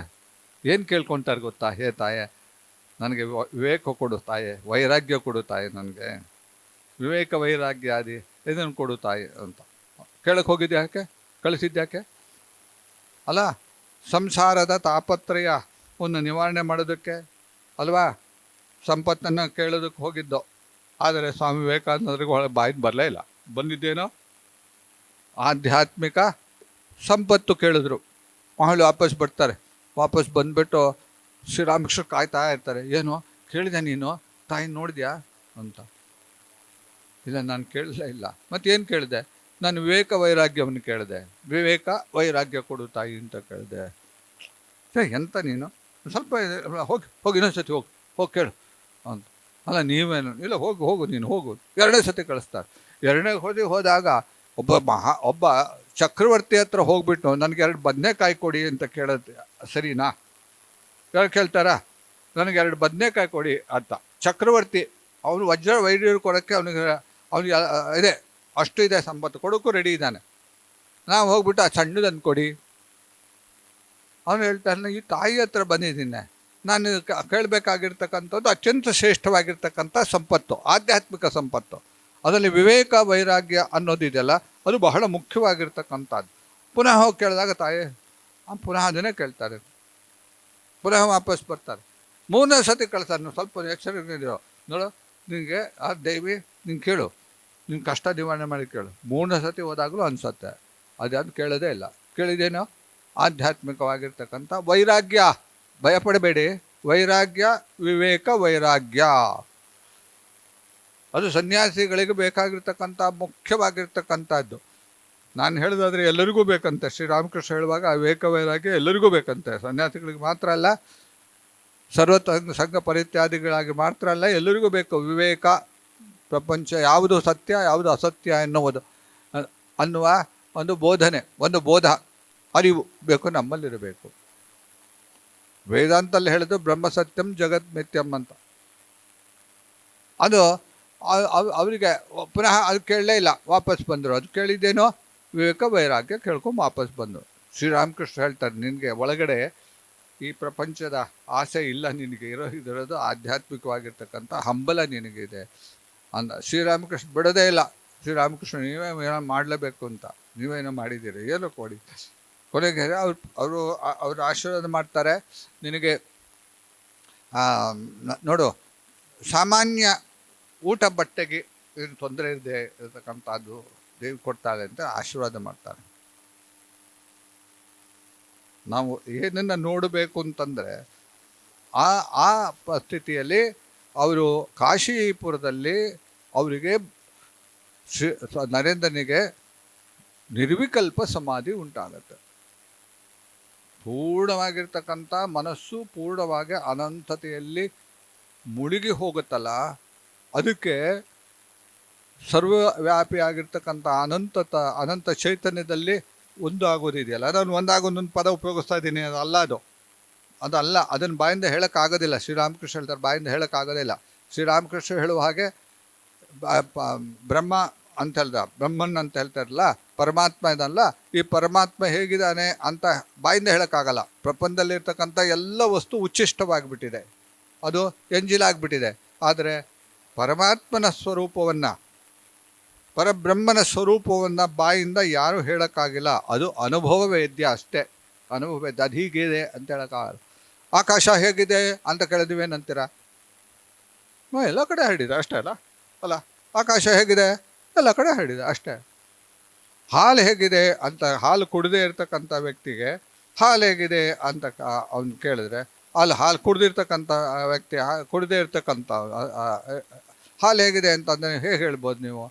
ಹಾಲು ಕುಡಿದವನು ಹೇಳ್ತಾನೆ, ಅದು ಬೆಳ್ಳಗಿರುತ್ತೆ, ಒಳ್ಳೆ ಚೆನ್ನಾಗಿರುತ್ತೆ, ರುಚಿಯಾಗಿರುತ್ತೆ, ಅಷ್ಟೇ ಅಲ್ಲ ಹೇಳೋದು. ಹಾಲು ಕುಡಿದವ್ರಿಗೆ ಹೇಗೆ ಹಾಲು ಹೇಗಿದೆ ಹೇಳ್ತೀವಿ, ವಿವರಿಸ್ತೀರ ಹಾಲು ಹೇಗಿದೆ? ಹಾಲು ಆಗಿದೆ ಅಷ್ಟೇ. ಅದು ಸ್ವೀಟಾ, ಅದು ಕಹಿದಾ, ಹೇಗಿದೆ ಅದು ವಿವರಿಸೋಕ್ಕಾಗಲ್ಲ. ಹಾಗೆ ಪರಮಾತ್ಮನ ಅನುಭವ ಇದೆಯಲ್ಲ, ಅದು ಮಾತಿನಿಂದ ಅದನ್ನು ವ್ಯಕ್ತಪಡಿಸೋಕ್ಕಾಗಲ್ಲ. ಯಥೋ ವಾಚೋ ನಿವರ್ತಂತೆ ಅಪ್ರಾಪ್ಯ ಮನಸಾ ಸಹ ಉಪನಿಷತ್ತು ಹೇಳುತ್ತೆ. ಮನಸ್ಸು ಅದು ಹತ್ತಿರ ಹೋಗಿ ವಾಪಸ್ ಬಂದುಬಿಡುತ್ತೆ, ಆಗೋದೇ ಇಲ್ಲ, ಅದನ್ನು ವಿವರಿಸೋಕ್ಕೆ ಆಗೋದಿಲ್ಲ. ಅದನ್ನು ಇದಾಗಿ ಹೇಳ್ತಾರೆ. ಹಾಗೆ ಅವ್ರಿಗೆ ಅದ್ಭುತವಾಗಿರ್ತಕ್ಕಂಥ ಆಧ್ಯಾತ್ಮಿಕದ ಪರಾಕಾಷ್ಠತೆಯನ್ನು ಸ್ವಾಮಿ ವಿವೇಕಾನಂದರು ಅನುಭವಿಸ್ತಾರೆ ಅಲ್ಲಿ. ಪೂರ್ತಿ ದೇಹ ಭಾವ ಹೊಟ್ಟೋಗ್ಬಿಟ್ಟಿರುತ್ತೆ ಕಂಪ್ಲೀಟ್ಲಿ. ಅವರ ಬಾಕಿ ಶ್ರೀರಾಮಕೃಷ್ಣ ಶಿಷ್ಯರು ಬಂದು ಹೇಳ್ತಾರೆ, ನರೇಂದ್ರ ಕಂಪ್ಲೀಟ್ಲಿ ಅವನು ಅವನ ಶರೀರ ಭಾವನೆ ಇಲ್ಲ, ನಂಗೆ ಶರೀರ ಎಲ್ಲಿದೆ ಅಂತ ಗೊತ್ತಿಲ್ಲ. ಈ ಸ್ಥಿತಿ ಇದೆಯಲ್ಲ, ಈ ಅನುಭವ ಇದೆಯಲ್ಲ, ಅದು ಸದಾಕಾಲ ಸ್ವಾಮಿ ವಿವೇಕಾನಂದರಿಗೆ ಮನಸ್ಸು ಆ ಸ್ಥಿತಿಗೆ ಹೋಗ್ತಾ ಇತ್ತು. ಆ ಸ್ಥಿತಿ ಉನ್ನತವಾದ ಆಧ್ಯಾತ್ಮಿಕ ನೆಲೆಯಲ್ಲಿ ಸ್ವಾಮಿ ವಿವೇಕಾನಂದರು ಇರ್ತಾ ಇದ್ರು. ಅಮೇರಿಕದಲ್ಲಿ ಅವರ ಬಗ್ಗೆ ಅವರ ಶಿಷ್ಯಂದರು ಅವರ ಅನೇಕ ಘಟನೆಗಳನ್ನು ಹೇಳ್ತಾರೆ. ಸ್ವಾಮಿ ವಿವೇಕಾನಂದ ಮನಸ್ಸು ಎಲ್ಲಿತ್ತು ಅಂತಂದರೆ ಈ ಸಾಮಾನ್ಯ ನೆಲೆಯಲ್ಲಿ ಇರ್ತಾ ಇರಲಿಲ್ಲ, ಅದು ಉನ್ನತವಾದ ಅವಸ್ಥೆಯಲ್ಲಿ ಇರ್ತಿತ್ತು ಅವರಿಗೆ. ಒಂದು ಸತಿ ಒಬ್ಬರು ಭಕ್ತರ ಮನೆಯಲ್ಲಿ, ಅವರ ಶಿಷ್ಯ ಅಂತ ಹೇಳ್ಬೋದು, ಅವ್ರ ಮನೆಯಲ್ಲಿ ಅವರು ಇದ್ದಾಗ ಅವರು ಅಲ್ಲಿ ಒಂದು ದೊಡ್ಡದೊಂದು ಕನ್ನಡಿ ಇತ್ತು. ಅದು ಕನ್ನಡಿ ಹತ್ರ ಹೋಗ್ಬಿಟ್ಟು ನಿಂತ್ಕೊಂಡು ನೋಡ್ತಾಯಿದ್ರು, ವಾಪಸ್ ಬರ್ತಾಯಿದ್ರು. ಸ್ವಲ್ಪ ಹೊತ್ತು ಪುನಃ ಹೋಗಿ ನೋಡ್ತಾಯಿದ್ರು. ನಾವೇನಂತೀವಿ ಹಾಗೆ ಪುನಃ ಹೋದರೆ ಮೇಕಪ್ ಮಾಡ್ತಾರೆ ಅಂತಲ್ಲ, ನಾನು ಹೇಗಿದ್ದೀನಿ ಅಲ್ಲ ಎಷ್ಟು ಚೆನ್ನಾಗಿದೆ ನನಗೆ ನನ್ನ ಮುಖ ಅಂತ ನೋಡೋಕೆ ಹೋಗೋದಾ? ಕೇಳ್ತಾರೆ ಅವರು, ಸ್ವಾಮೀಜಿ ನೀವು ಪುನಃ ಹೋಗಿ ನೋಡ್ತಾ ಇದ್ದೀರಿಲ್ಲ ಅಂತ ಕೇಳಿದಾಗೆಲ್ಲ, ನನಗೆ ಈ ಶರೀರ ಎಲ್ಲಿದೆ ಅಂತ ಹುಡುಕ್ತಾ ಇದ್ದೀನಿ ಅಂತ. ನನ್ನ ಶರೀರ ಅನ್ನೋದಿದೆಯಲ್ಲ, ಅದು ಇದೆಯಾ ಇಲ್ವೋ ಅಂತ. ಶರೀರದ ಭಾವನೆಯನ್ನು ದಾಟಿ ಹೋಗಿರ್ತಕ್ಕಂಥ ಒಂದು ಅವಸ್ಥೆ ಇದೆ ನೋಡಿ, ಆ ಅವಸ್ಥೆಗೆ ಆಧ್ಯಾತ್ಮಿಕವಾಗಿರ್ತಕ್ಕಂಥ ಉನ್ನತವಾದ ಅವಸ್ಥೆ ಅದು. ಶರೀರದ ಭಾವನೆ ಇಲ್ಲದೆ ಸರ್ವವ್ಯಾಪಿಯಾಗಿರ್ತಕ್ಕಂಥ ಆ ಚೈತನ್ಯದಲ್ಲಿ ಇರುವ ಸ್ಥಿತಿ ಇದೆಯಲ್ಲ, ಅದು ಬಾಯಿಂದ ಹೇಳಬೇಕು, ಅದನ್ನು ಹೇಳೋಕ್ಕಾಗೋದೇ ಇಲ್ಲ, ಅನುಭವವೇದ್ಯ ಅಂತ ಹೇಳಿಬಿಟ್ಟು ಆ ಸ್ಥಿತಿಯಲ್ಲಿ ಸ್ವಾಮಿ ವಿವೇಕಾನಂದರು ಇರ್ತಾ ಇದ್ದರು ಅನೇಕ ಬಾರಿ. ಶರೀರದ ಬಗ್ಗೆ ಶರೀರ ಇದೆ ಅನ್ನುವುದೂ ಸಹ ಇಲ್ಲದೆ ಆ ಉನ್ನತವಾದ ಆಧ್ಯಾತ್ಮಿಕ ಸ್ಥಿತಿಯಲ್ಲಿ ಸ್ವಾಮಿ ವಿವೇಕಾನಂದರು ಇರ್ತಾ ಇದ್ದರು. ಸ್ವಾಮಿ ವಿವೇಕಾನಂದರ ಬಗ್ಗೆ ಬಹಳಷ್ಟು ಘಟನೆಗಳಿವೆ. ಅವರ ಆಧ್ಯಾತ್ಮಿಕ ವ್ಯಕ್ತಿತ್ವವನ್ನು ಹೀಗೆ ಇಷ್ಟೇ ಅಂತ ಹೇಳೋಕ್ಕಾಗೋದಿಲ್ಲ. ಅಂಥ ಸ್ಥಿತಿಯಲ್ಲಿ ಸ್ವಾಮಿ ವಿವೇಕಾನಂದರು ಇರ್ತದ್ದು. ಇಲ್ಲಿ ಮಾತ್ರ ಅಲ್ಲ, ವಿದೇಶದಲ್ಲೂ ಸಹ ಇರುವಾಗ ಅವರು ಆ ಸ್ಥಿತಿಯಲ್ಲಿ ಅವರು ಇರ್ತಾಯಿದ್ರು. ಮತ್ತು ಏನು ಪವರ್ ಅಂತಂದರೆ, ಅವರಿಗೆ ಆಧ್ಯಾತ್ಮಿಕ ಶಕ್ತಿ ಏನು ಅಂತಂದರೆ, ಮದ್ರಾಸಲ್ಲಿ ಸ್ವಾಮಿ ವಿವೇಕಾನಂದರ ಪ್ರಭಾವಕ್ಕೆ ಒಳಗಾಗಿರ್ತಕ್ಕಂಥ ಅನೇಕರು ಅವ್ರಿಗೆ ಅನುಸಾರ ಏನೋ ಒಂದು ಅದ್ಭುತವಾಗಿರ್ತಕ್ಕಂಥ ಆಧ್ಯಾತ್ಮಿಕ ಶಕ್ತಿ ಸ್ವಾಮಿ ವಿವೇಕಾನಂದರಲ್ಲಿ ನಮಗೆ ಅವ್ರ ಹತ್ರ ಹೋಗಬೇಕಾದ್ರೆ ನಮಗೇನೋ ಒಂದು ಇದಾಗ್ತಾ ಇತ್ತು ಅಂತ.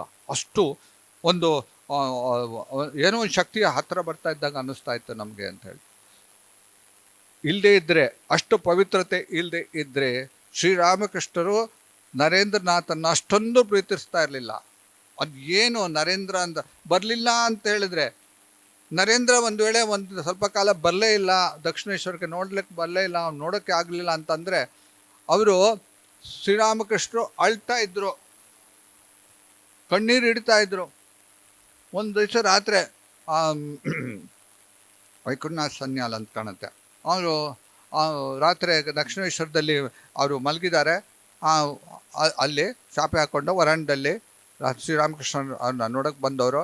ಮಧ್ಯರಾತ್ರಿ ಶ್ರೀರಾಮಕೃಷ್ಣರು ಅವರು ಅಳ್ತಾ ಬಂದು ಹೇಳ್ತಂತೆ, ಎಬ್ಬಿಸ್ತಾನೆ, ಮಲ್ಕೊಂಡ್ಯಾ, ನೀನು ನಿದ್ದೆ ಬಂತ ನಿನಗೆ? ನೋಡು, ನನ್ನ ನರೇಂದ್ರ ಬರದೆ ತುಂಬ ದಿವಸ ಆಗೋಯ್ತು ನೋಡು, ಬರಲೇ ಇಲ್ಲ ನನಗೆ. ನನ್ನ ಹೃದಯ ಇದೆಯಲ್ಲ ಹಿಂಡಿದಾಗತ್ತೆ, ಒದ್ದೆ ಬಟ್ಟೆಯನ್ನು ಹಿಂಡಿದಾಗ ಹೇಗಾಗುತ್ತೆ ನನಗೆ ಹಾಗಾಗ್ತಾ ಇದೆ, ನರೇಂದ್ರ ನೋಡಬೇಕು ಅಂತ. ನೋಡಿ, ಬರಲೇ ಇಲ್ಲ ನರೇಂದ್ರ. ಮಧ್ಯೆ ಬಂದ್ಬಿಟ್ಟು ನೀನು ನಾಳೆ ಹೋಗ್ತೀಯಲ್ಲ, ನರೇಂದ್ರ ಅನ್ಸೋದು ಬರಕ್ಕೆ ಹೇಳು ಅಂತ. ಒಂದು ತಾಯಿ ತನ್ನ ಮಗನಿಗೋಸ್ಕರ ಅಷ್ಟು ಸಹ ಅಳಕ್ಕೆ ಸಾಧ್ಯ ಇಲ್ಲ ಅಲ್ವಾ? ಬರಲೇ ಇಲ್ಲ ಅಂದರೆ ನೋಡೋಕ್ಕಾಗಲೇ ಇಲ್ಲ ಅನ್ನುವ ಹಾಗಾಗಬೇಕು ಅಂತದೆ. ಯಾರ ಮನಸ್ಸು ಸದಾಕಾಲ ಭಗವಂತನಲ್ಲಿ ಇರ್ತಕ್ಕಂಥ ಶ್ರೀರಾಮಕೃಷ್ಣರ ಮನಸ್ಸನ್ನು ಸೆಳೆದು ಇಡಬೇಕಾದರೆ ಆ ವ್ಯಕ್ತಿತ್ವ ಎಂಥದ್ದು ಅಂತ ನೀವೇ ಯೋಚನೆ ಮಾಡಿ, ಅದು ಏನುವುದು ಅಂತ ಯೋಚನೆ ಮಾಡಿ ಅಲ್ವಾ? ಸಾಮಾನ್ಯ ವಸ್ತುಗಳಿಗೆ ಮನಸ್ಸು ಇಳಿದೇ ಇರ್ತಕ್ಕಂಥ ಶ್ರೀರಾಮಕೃಷ್ಣ ಮನಸ್ಸು ಸಣ್ಣ ಪುಟ್ಟ ಏನೋ ಒಂದು ನೋಡಿದ್ರು. ಯಾರೋ ಒಬ್ಬ ಹುಡುಗ, ಯುರೋಪಿಯನ್ ಹುಡುಗ, ಅಲ್ಲಿ ಇದರಲ್ಲಿ ಕಲ್ಕತ್ತಾದಲ್ಲಿ ಒಂದು ಮರದ ಹತ್ತಿರ ನಿಂತ್ಕೊಂಡು ಕೃಷ್ಣ ನಿಂತ ಹಾಗೆ ಕಾಲನ್ನು ಅಡ್ಡ ಕಾಲ ನಿಂತಿದ್ದಂತೆ. ಅದು ನೋಡಿದ ತಕ್ಷಣ ಶ್ರೀರಾಮಕೃಷ್ಣರು ನೆನಪಾಗಿದ್ದೇನೋ ಕೃಷ್ಣ, ಸಮಾಧಿ ಕೊಟ್ಟೋಯ್ತು ಮನಸ್ಸು, ಸಮಾಧಿ ಬಸ್. ಅಂಥ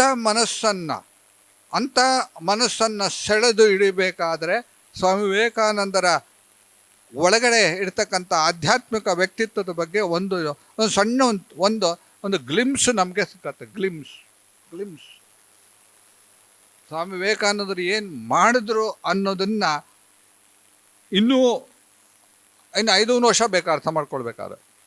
ಎ ಗಿಫ್ಟ್ ಅನ್ಓಪನ್ಡ್ ಅಂತ ಒಂದು ಪುಸ್ತಕ ಬರೆದಿದ್ದಾರೆ, ಸ್ಟಾರ್ಕ್ ಅಂತ ಅವರು ಒಂದು ಬರೆದಿದ್ದಾರೆ. ಅಮೇರಿಕದ ಬಗ್ಗೆ ಹೇಳ್ತಾರೆ, ಸ್ವಾಮಿ ವಿವೇಕಾನಂದರು ಏನು ನನ್ನ ಗಿಫ್ಟಾಗಿ ಕೊಟ್ಟು ಹೋಗಿದ್ದಾರೆ ಅದನ್ನು ಅಮೇರಿಕ ಇನ್ನೂ ಓಪನ್ ಮಾಡಲೇ ಇಲ್ಲ ಬುಕ್ಕನ್ನು. ಗಿಫ್ಟ್ ಅನ್ಓಪನ್ಡ್ ಅಂತ ಓಪನ್ನೇ ಮಾಡಲಿಲ್ಲ. ಗಿಫ್ಟ್ ಯಾರೋ ಕೊಟ್ಟರೆ ಹಾಗೆ ಇಟ್ಟರೆ ಅದು ಏನು ಬೆಲೆ ಬಾಳುವ ಅನ್ನ ಆಧ್ಯಾತ್ಮಿಕ ಚಿಂತನೆಯನ್ನು ಕೊಟ್ಟು ಹೋದರು. ಸ್ವಾಮಿ ವಿವೇಕಾನಂದರು ಭಾರತಕ್ಕೆ ಏನು ಕೊಟ್ಟರು, ನಮ್ಮ ಆಧ್ಯಾತ್ಮಿಕ ನಮ್ಮ ಧರ್ಮಕ್ಕೆ ಏನು ಕೊಟ್ಟರು ಅಂತ ನಿಮಗೆ ಅರ್ಥ ಮಾಡ್ಕೊಳ್ಬೇಕು ಅಂತಿದ್ದರೆ ನೋಡಿ, ಮುಂಚೆ ನಿಮ್ಮ ಧರ್ಮ ಏನು ಅಂತಂದರೆ, ನಮ್ಮ ಧರ್ಮ ಏನು ಅಂತ ಕೇಳಿದ್ರೆ ನಿಮಗೆ, ನಾವು ಆ ಪಂಗಡಕ್ಕೆ ಸೇರಿದವರು, ನಾವು ವೈಷ್ಣವರು, ನಾವು ಶಾಕ್ತರು, ನಾವು ಇನ್ನೊಂದು ಅಷ್ಟೇ ಮುಗಿದೋಯ್ತು, ಅಷ್ಟೇಲಿ ಮುಗಿದೋಗ್ತಿತ್ತು ಆಯಿತಾ. ಮತ್ತು ಸಣ್ಣ ಪುಟ್ಟದೇನೋ ಮನೆಯಲ್ಲಿ ಇರ್ತಲ್ಲ, ಕೆಲವು ಸಂಪ್ರದಾಯ ಕೆಲವು ರಿಚುವಲ್ಸು ಅಷ್ಟೇ ಮುಳುಗೋಗಿತ್ತು ನಮಗೆ, ನಿಜವಾಗ್ಲೂ ಅಷ್ಟೇ. ಅದಕ್ಕಿಂತ ಮೇಲೆ ಮೇಲೆ ಹೋಗಕ್ಕೆ ಆಗ್ತಿರಲಿಲ್ಲ. ಸಣ್ಣ ಪುಟ್ಟದಕ್ಕೆ ಜಗಳ ಆಡ್ತಾಯಿದ್ವಿ ನಮ್ಗೆ. ಅದು ಎಡಗಡೆಯಿಂದ ತೊಗೊಬೇಕೋ ಬಲಗಡೆಯಿಂದ ತೊಗೊಬೇಕೋ. ಅದೇ ಈ ಲೋಟ ಊಟ ಮಾಡುವಾಗ ಬಲಗಡೆ ಇಡಬೇಕೋ ಎಡಗಡೆಗೆ ಇಡಬೇಕೋ, ಅದಕ್ಕೊಂದು ಚರ್ಚೆ. ನಿಜವಾಗ್ಲೂ ಹೌದು. ದಿವಸಕ್ಕೆ 2 ಸತಿ ಸ್ನಾನ ಮಾಡಬೇಕೋ, ಸೂರ್ಯ ಬೆಳಗ್ಗೆ ಉದ್ಯೋಗ ಮಾಡಬೇಕೋ, ಆ ಏಕಾದಶಿ ಯಾವ ರೀತಿ ತೊಗೊಳಬೇಕೋ, ಈ ರೀತಿಯಾಗಿರ್ತಕ್ಕಂಥ ರಿಚುವಲ್ಸಲ್ಲೇ ನಮ್ಮ ಧರ್ಮ ಮುಳುಗೋಗಿತ್ತು.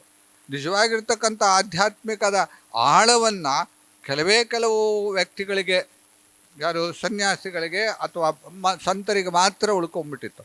ಸ್ವಾಮಿ ವಿವೇಕಾನಂದರು ಬರುವ ಸಮಯದಲ್ಲಿ ಏನಾಗಿತ್ತು ಅಂತ ದೇಶಕ್ಕೆ ಒಳಗೆ ಸುತ್ತಾಡಿ ನೋಡಿದಾಗ ಸ್ವಾಮಿ ವಿವೇಕಾನಂದರ ಆಗ ಎಂಥ ಅವಸ್ಥೆ ಇತ್ತು ನಮ್ಮ ದೇಶದಲ್ಲಿ ಅಂತಂದರೆ ಅದನ್ನು ಊಹಿಸೋದಕ್ಕೂ ಸಾಧ್ಯ ಇಲ್ಲ. ಈಗ ನಾವು ಭಾಳಷ್ಟು ಮುಂದುವರೆದು ಬಿಟ್ಟಿದ್ದೀವಿ. ಸುಂದಾಂಜಿ ಹೇಳ್ತಾ ಇದ್ರು, ನಿಮ್ಗೆ ಗೊತ್ತಿಲ್ಲ, ಮುಂಚೆ ನಮ್ಮ ಭಾರತದಲ್ಲಿ ಬೆಂಕಿ ಪೆಟ್ಟಿಗೆ ಮಾಡ್ತಾ ಇರಲಿಲ್ಲ. ಆ ಬೆಂಕಿ ಪೆಟ್ಟಿಗೆ ಹೊರಗಡೆಯಿಂದ ಬರ್ತಾಯಿತ್ತು. ಎಲ್ಲಿಂದ? ಸ್ವೀಡನ್ನಿಂದನೋ ಎಲ್ಲಿಂದನೋ ಬರ್ತಾಯಿತ್ತು. ಬೆಂಕಿ ಪೆಟ್ಟಿಗೆ ಅಲ್ಲಿಂದ ಬರ್ತಿತ್ತು. ಗ್ಲಾಸು ಬೆಲ್ಜಿಯಮ್ಮಿಂದ ಬರ್ತಿತ್ತು. ಸಿಮೆಂಟು ಪೋರ್ಟ್ಲ್ಯಾಂಡಿಂದ ಬರ್ತಿತ್ತು. ಒಂದು ಜೇಮ್ಸ್ ಶೆಟ್ಟಿ ಟಾಟಾ ಅವರು ನಮ್ಮ ದೇಶದಲ್ಲಿ ಒಂದು ಇಂಡಸ್ಟ್ರಿ ಓಪನ್ ಮಾಡಬೇಕು ಅಂತ ಇತ್ತು ಅವರಿಗೆ. ಏನು ಇಂಡಸ್ಟ್ರಿ ಅಂತಂದರೆ ಸ್ಟೀಲ್ ಇಂಡಸ್ಟ್ರಿ, ಸ್ಟೀಲ್ ಮ್ಯಾನ್ಯುಫ್ಯಾಕ್ಚರ್ ಮಾಡ್ತಕ್ಕಂಥದ್ದು. ಅದು ಸಹ ಹೊರಗಡೆಯಿಂದ ಬರ್ತಿತ್ತು, ನಮ್ಮ ದೇಶದಲ್ಲಿ ಇರಲಿಲ್ಲ. ಸ್ವಾಮಿ ವಿವೇಕಾನಂದರು ಅಮೇರಿಕಕ್ಕೆ ಹೋಗುವಾಗ, 2ನೇ ಸತಿ ಹೋಗುವಾಗ ಅಂತ ಕಾಣುತ್ತೆ, ಆಗ ಅದೇ ಹಡಗಿನಲ್ಲಿ ಜೇಮ್ಸ್ ಶೆಟ್ಟಿ ಟಾಟಾಜು ಸಹ ಅದೇ ಶಿಪ್ಪಲ್ಲಿದ್ದರು, ಅದೇ ಹಡಗಲ್ಲಿದ್ದರು. ಅವ್ರು ಸ್ವಾಮಿ ವಿವೇಕಾನಂದರ ಬಗ್ಗೆ ಕೇಳಿದ್ರಲ್ಲ, ಅದೇ ಶಿಪ್ಪಲ್ಲಿದ್ದಾಗ ಅವ್ರು ಭೇಟಿ ಆಗುತ್ತೆ ಮೇಲ್ಗಡೆ ಅಲ್ಲಿ ಹಡಗಲ್ಲಿ. ಸ್ವಾಮಿ ವಿವೇಕಾನಂದರನ್ನ ನೋಡಿ ಭಾಳ ಸಂತೋಷ ಆಗುತ್ತೆ ಅವರಿಗೆ. ಜೇಮ್ಸ್ ಶೆಟ್ಟಿ ಟಾಟಾನ ಕೇಳ್ತಾರೆ, ಸ್ವಾಮೀಜಿ ಯಾಕೆ ಅಮೇರಿಕ ಹೋಗ್ತಾ ಇದ್ದೀರಾ ಅಂತ. ಅದಕ್ಕೆ ಹೇಳ್ತಾರೆ, ನಾನು ಒಂದು ಇಂಡಸ್ಟ್ರಿ ಓಪನ್ ಮಾಡಬೇಕು ಅಂತ, ಸ್ಟೀಲ್ ಇಂಡಸ್ಟ್ರಿ ಓಪನ್ ಮಾಡಬೇಕು ಅಂತ ಇದ್ದೀನಿ. ಅದಕ್ಕೆ ಬೇಕಾಗಿರ್ತಕ್ಕಂಥ ತಂತ್ರಜ್ಞಾನ, ನೋ ಹೌ ಅಂತ ಹೇಳ್ತಾರೆ, ತಂತ್ರಜ್ಞಾನವನ್ನು ಅಮೇರಿಕದಿಂದ ಅಲ್ಲಿಂದ ನಾನು ತರಬೇಕು ಅಂತ ಇದ್ದೀನಿ. ಒಂದು ಇಂಡಸ್ಟ್ರಿ ಓಪನ್ ಮಾಡೋಕ್ಕೆ ತಂತ್ರಜ್ಞಾನ ಬೇಕಲ್ಲ, ಸುಮ್ಮನೆ ಮಾಡೋಕ್ಕಾಗಲ್ಲ. ಮುಂಚೆಲ್ಲ ಸಣ್ಣ ಪುಟ್ಟ ದೊಡ್ಡ ಪ್ರಮಾಣದಲ್ಲಿ ಮಾಡಬೇಕಾದ್ರೆ ಅದಕ್ಕೆ ಇಂಡಸ್ಟ್ರಿಗೆ ಬೇಕಾಗಿರ್ತಕ್ಕಂಥ ಒಂದು ನಾಲೆಜ್ ಬೇಕು, ಅಂತ ತಂತ್ರಜ್ಞಾನ ಬೇಕು. ಅದನ್ನು ತರಕ್ಕೆ ಹೋಗ್ತಾ ಇದ್ದೀನಿ. ಸ್ವಾಮಿ ವಿವೇಕಾನಂದ ಹೇಳ್ತಾರೆ, ನೋಡಿ ನಾವು ಈಗ ಬ್ರಿಟಿಷರ ಆಳ್ವಿಕೆಯಲ್ಲಿದ್ದೀವಿ, ಗುಲಾಮರಾಗಿ ಬಿಟ್ಟಿದ್ದೀವಿ. ನಾವು ಹೋಗಿ ಕೇಳಿದ್ರೆ ಅವ್ರು ಕೊಡೋದಿಲ್ಲ. ನೀವೇ ಯಾಕೆ ಒಂದು ರಿಸರ್ಚ್ ನಿಮ್ಮ ಅಲ್ಲೇ ಭಾರತದಲ್ಲಿ ಯಾಕೆ ಒಂದು ರಿಸರ್ಚ್ ಇನ್ಸ್ಟಿಟ್ಯೂಷನ್ ಸ್ಟಾರ್ಟ್ ಮಾಡಬಾರ್ದು? ನೀವು ಸ್ಟಾರ್ಟ್ ಮಾಡಿ. ಅವ್ರು ಕೊಡೋದಿಲ್ಲ, ಅಮೇರಿಕದವ್ರು ಕೊಡೋದಿಲ್ಲ. ಯಾಕೆಂದರೆ ನಮಗೆ ಇದೇ ಇರಲಿಲ್ಲ, ನಮಗೆ ತುಚ್ಛವಾಗಿ ನೋಡ್ತಾ ಇದ್ದರು. ಭಾರತ ಗುಲಾಮರ ರಾಷ್ಟ್ರ ಅಲ್ವಾ. ಅಲ್ಲಿ ಹೋದಾಗ ಹಾಗೆ ಆಯಿತು. ಸ್ವಾಮಿ ವಿವೇಕಾನಂದರು ಹೇಳಿದಾಗ ಆಯಿತು. ಅವರು ಬಿಟ್ಕೊಡೋಕೆ ರೆಡಿ ಇರಲಿಲ್ಲ, ಕೊಡೋಕೆ ರೆಡಿ ಇಲ್ಲ, ವಾಪಸ್ ಬಂದರು.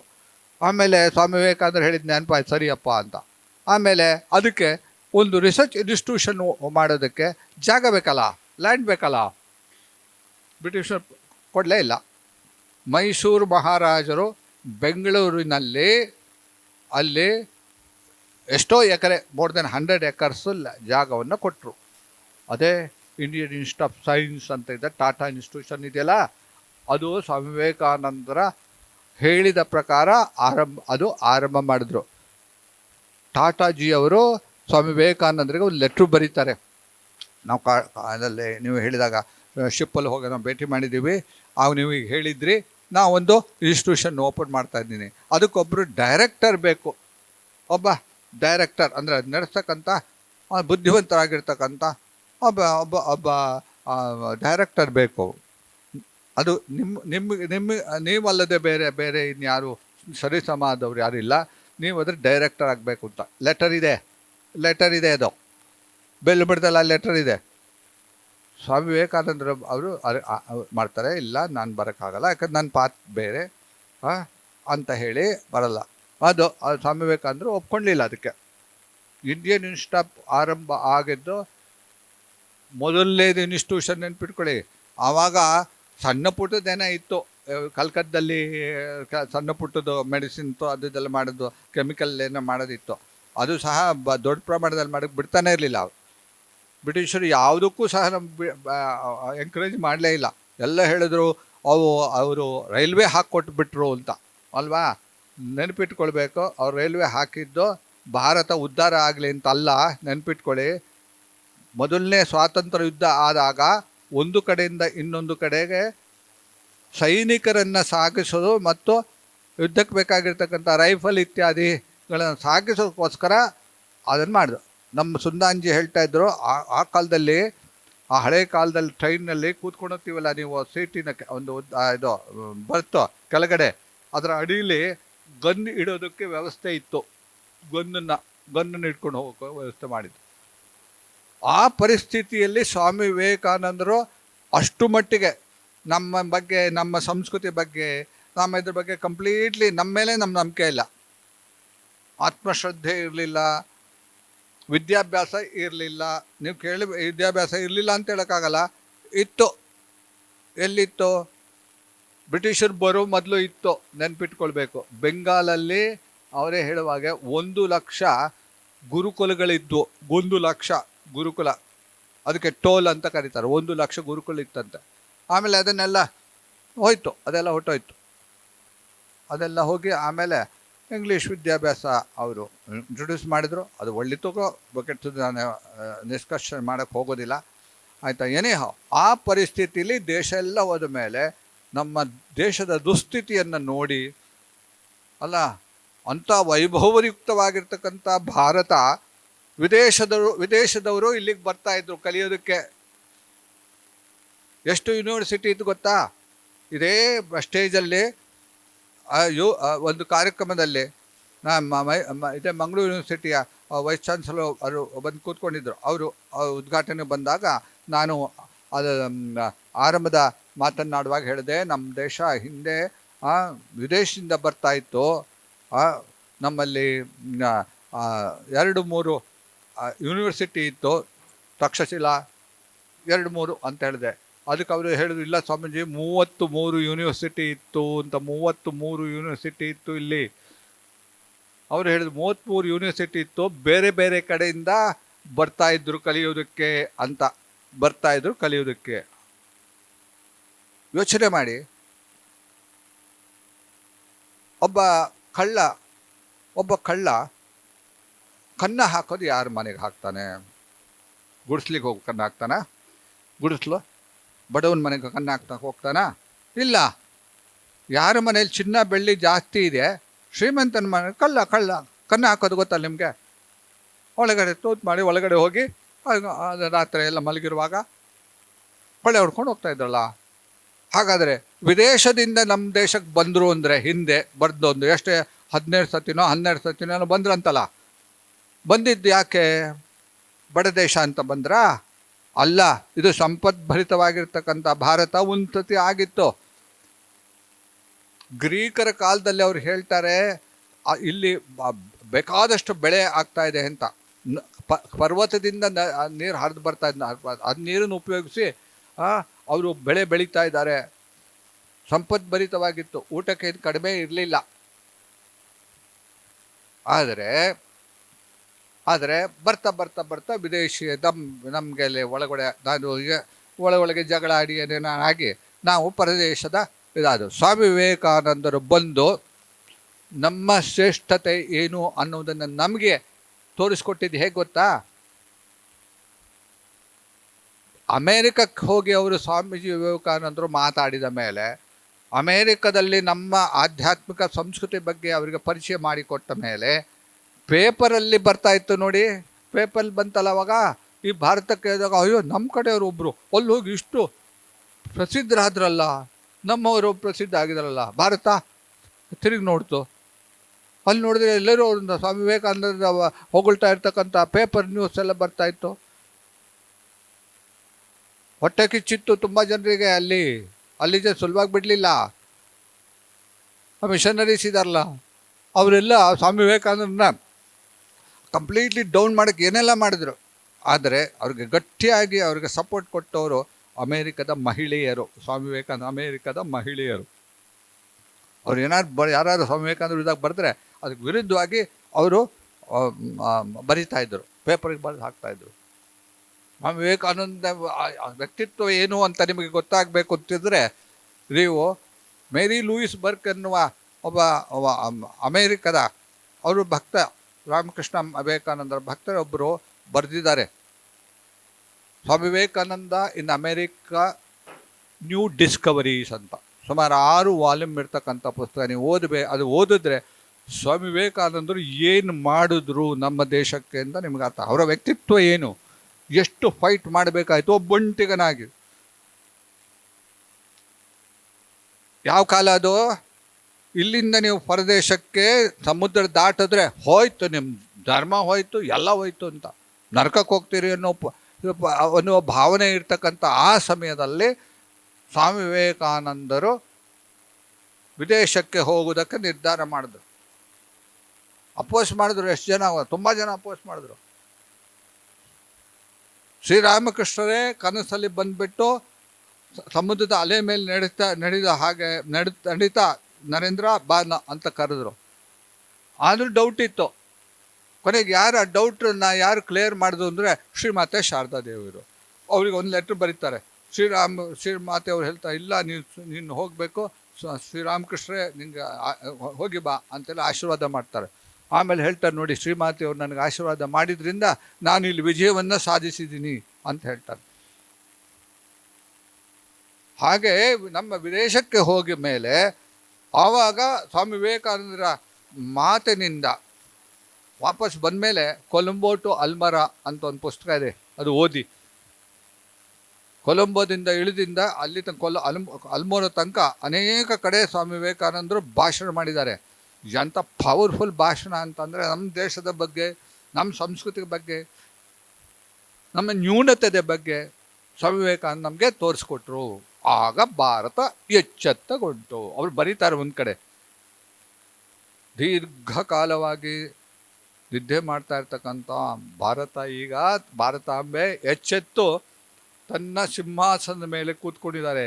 ಪ್ರಪಂಚದಲ್ಲಿ ಯಾರೂ ಸಹ ಅವಳನ್ನು ತಡೆಯೋಕ್ಕಾಗೋದಿಲ್ಲ ಅನ್ನೋ ಭವಿಷ್ಯ ನುಡಿದಿದ್ದಾರೆ. You read that book, first class. ಅವ್ರು ಬರೀತಾರೆ ಹೀಗೆ, ಅದು ಭಾರತ ಎಚ್ಚರಗೊಳ್ತಾ ಇದ್ದಾಳೆ. ಹಿಂದಿನ ಭಾರತಕ್ಕಿಂತಲೂ ಉಜ್ವಲವಾಗಿರ್ತಕ್ಕಂಥ ಭಾರತ ಮೂಡಿ ಬರುತ್ತೆ ಅಂತ ಹೇಳಿ ಸ್ವಾಮಿ ವಿವೇಕಾನಂದರು ಪ್ರಿಡಿಕ್ಟ್ ಮಾಡಿದ್ದಾರೆ. ನಾವು ಓನ್ಲಿ ಇನ್ ದಿ ಬಿಗಿನಿಂಗಲ್ಲಿ ಇದ್ದೀವಿ, ನೆನ್ಪಿಟ್ಕೊಳ್ಬೇಕು. ನಾವು ಓನ್ಲಿ ಇನ್ ದಿ ಬಿಗಿನಿಂಗ್ ಅರ್ಥ. ಸ್ವಾಮಿ ವಿವೇಕಾನಂದರು ಏನು ಮಾಡಿದ್ರು ಅಂದರೆ, ಮಲಗಿರ್ತಕ್ಕಂಥ ದೊಡ್ಡ ರಾಷ್ಟ್ರವನ್ನು ತಟ್ಟಿ ಎಬ್ಬಿಸಿದ್ರು. ಯಾವುದನ್ನ ಎಬ್ಬಿಸಿದ್ರು? ಆಧ್ಯಾತ್ಮಿಕ ಶಕ್ತಿಯಿಂದ ಎಬ್ಬಿಸಿದ್ರು. ನಮ್ಮಲ್ಲಿ ಆಧ್ಯಾತ್ಮಿಕ ಯೋಗದಲ್ಲಿ ಹೇಳ್ತಾರೆ, ಕುಂಡಲಿನಿ ಜಾಗೃತೆ ಆಗಬೇಕು ಅಂತ. ಕುಂಡಲಿನಿ ಜಾಗೃತೆ ಆಗಬೇಕು ಅಂತ. ಕುಂಡಲಿನಿ ಜಾಗೃತೆ ಆದಾಗ ಆಧ್ಯಾತ್ಮಿಕವಾಗಿ ನಾವು ಬೆಳೀತಾ ಹೋಗ್ತೀವಿ, ಅನುಭವಗಳು ಜಾಸ್ತಿ ಆಗ್ತವೆ. ಒಂದೊಂದು ಚಕ್ರ ಇದೆ, 7 ಚಕ್ರ ಇದೆ ಅಂತ ಆಯಿತಾ. ಒಂದೊಂದು ಚಕ್ರದಿಂದ ಆ ಶಕ್ತಿ ಮೇಲೆ ಹೋಗುವಾಗ ಅವರಿಗೆ ಕೆಲವು ಅನುಭವಗಳಾಗ್ತಾ ಹೋಗುತ್ತೆ. ಸಹಸ್ರಾರವನ್ನು ಸೇರಿದಾಗ ಸಮಾಧಿ ಉಂಟಾಗತ್ತೆ ಅಂತೇಳಿ ಯೋಗದಲ್ಲಿ ಹೇಳ್ತಾರೆ. ಭಾರತ ಅನ್ನುವ ಈ ದೇಶದ ಕುಂಡಲಿನಿ ಎಲ್ಲಿದೆ ಅಂತ ಕೇಳಿದ್ರೆ ಆಧ್ಯಾತ್ಮಕದಲ್ಲಿದೆ. ಆ ಕುಂಡಲಿನಿಯನ್ನು ಎಚ್ಚರಗೊಳಿಸಿರ್ತಕ್ಕಂಥ ಸ್ವಾಮಿ ವಿವೇಕಾನಂದ, ಶ್ರೀರಾಮಕೃಷ್ಣ ಆದಿಂದ ಮಾಡಿದ್ರು. ಸ್ವಾಮಿ ವಿವೇಕಾನಂದರು ಭಾರತ ಉದ್ದ ಇಲ್ಲಿಂದ ಉತ್ತರ ಭಾರತದಿಂದ ಹಿಡಿದು ಕನ್ಯಾಕುಮಾರಿ ತನಕ ನಡೆದು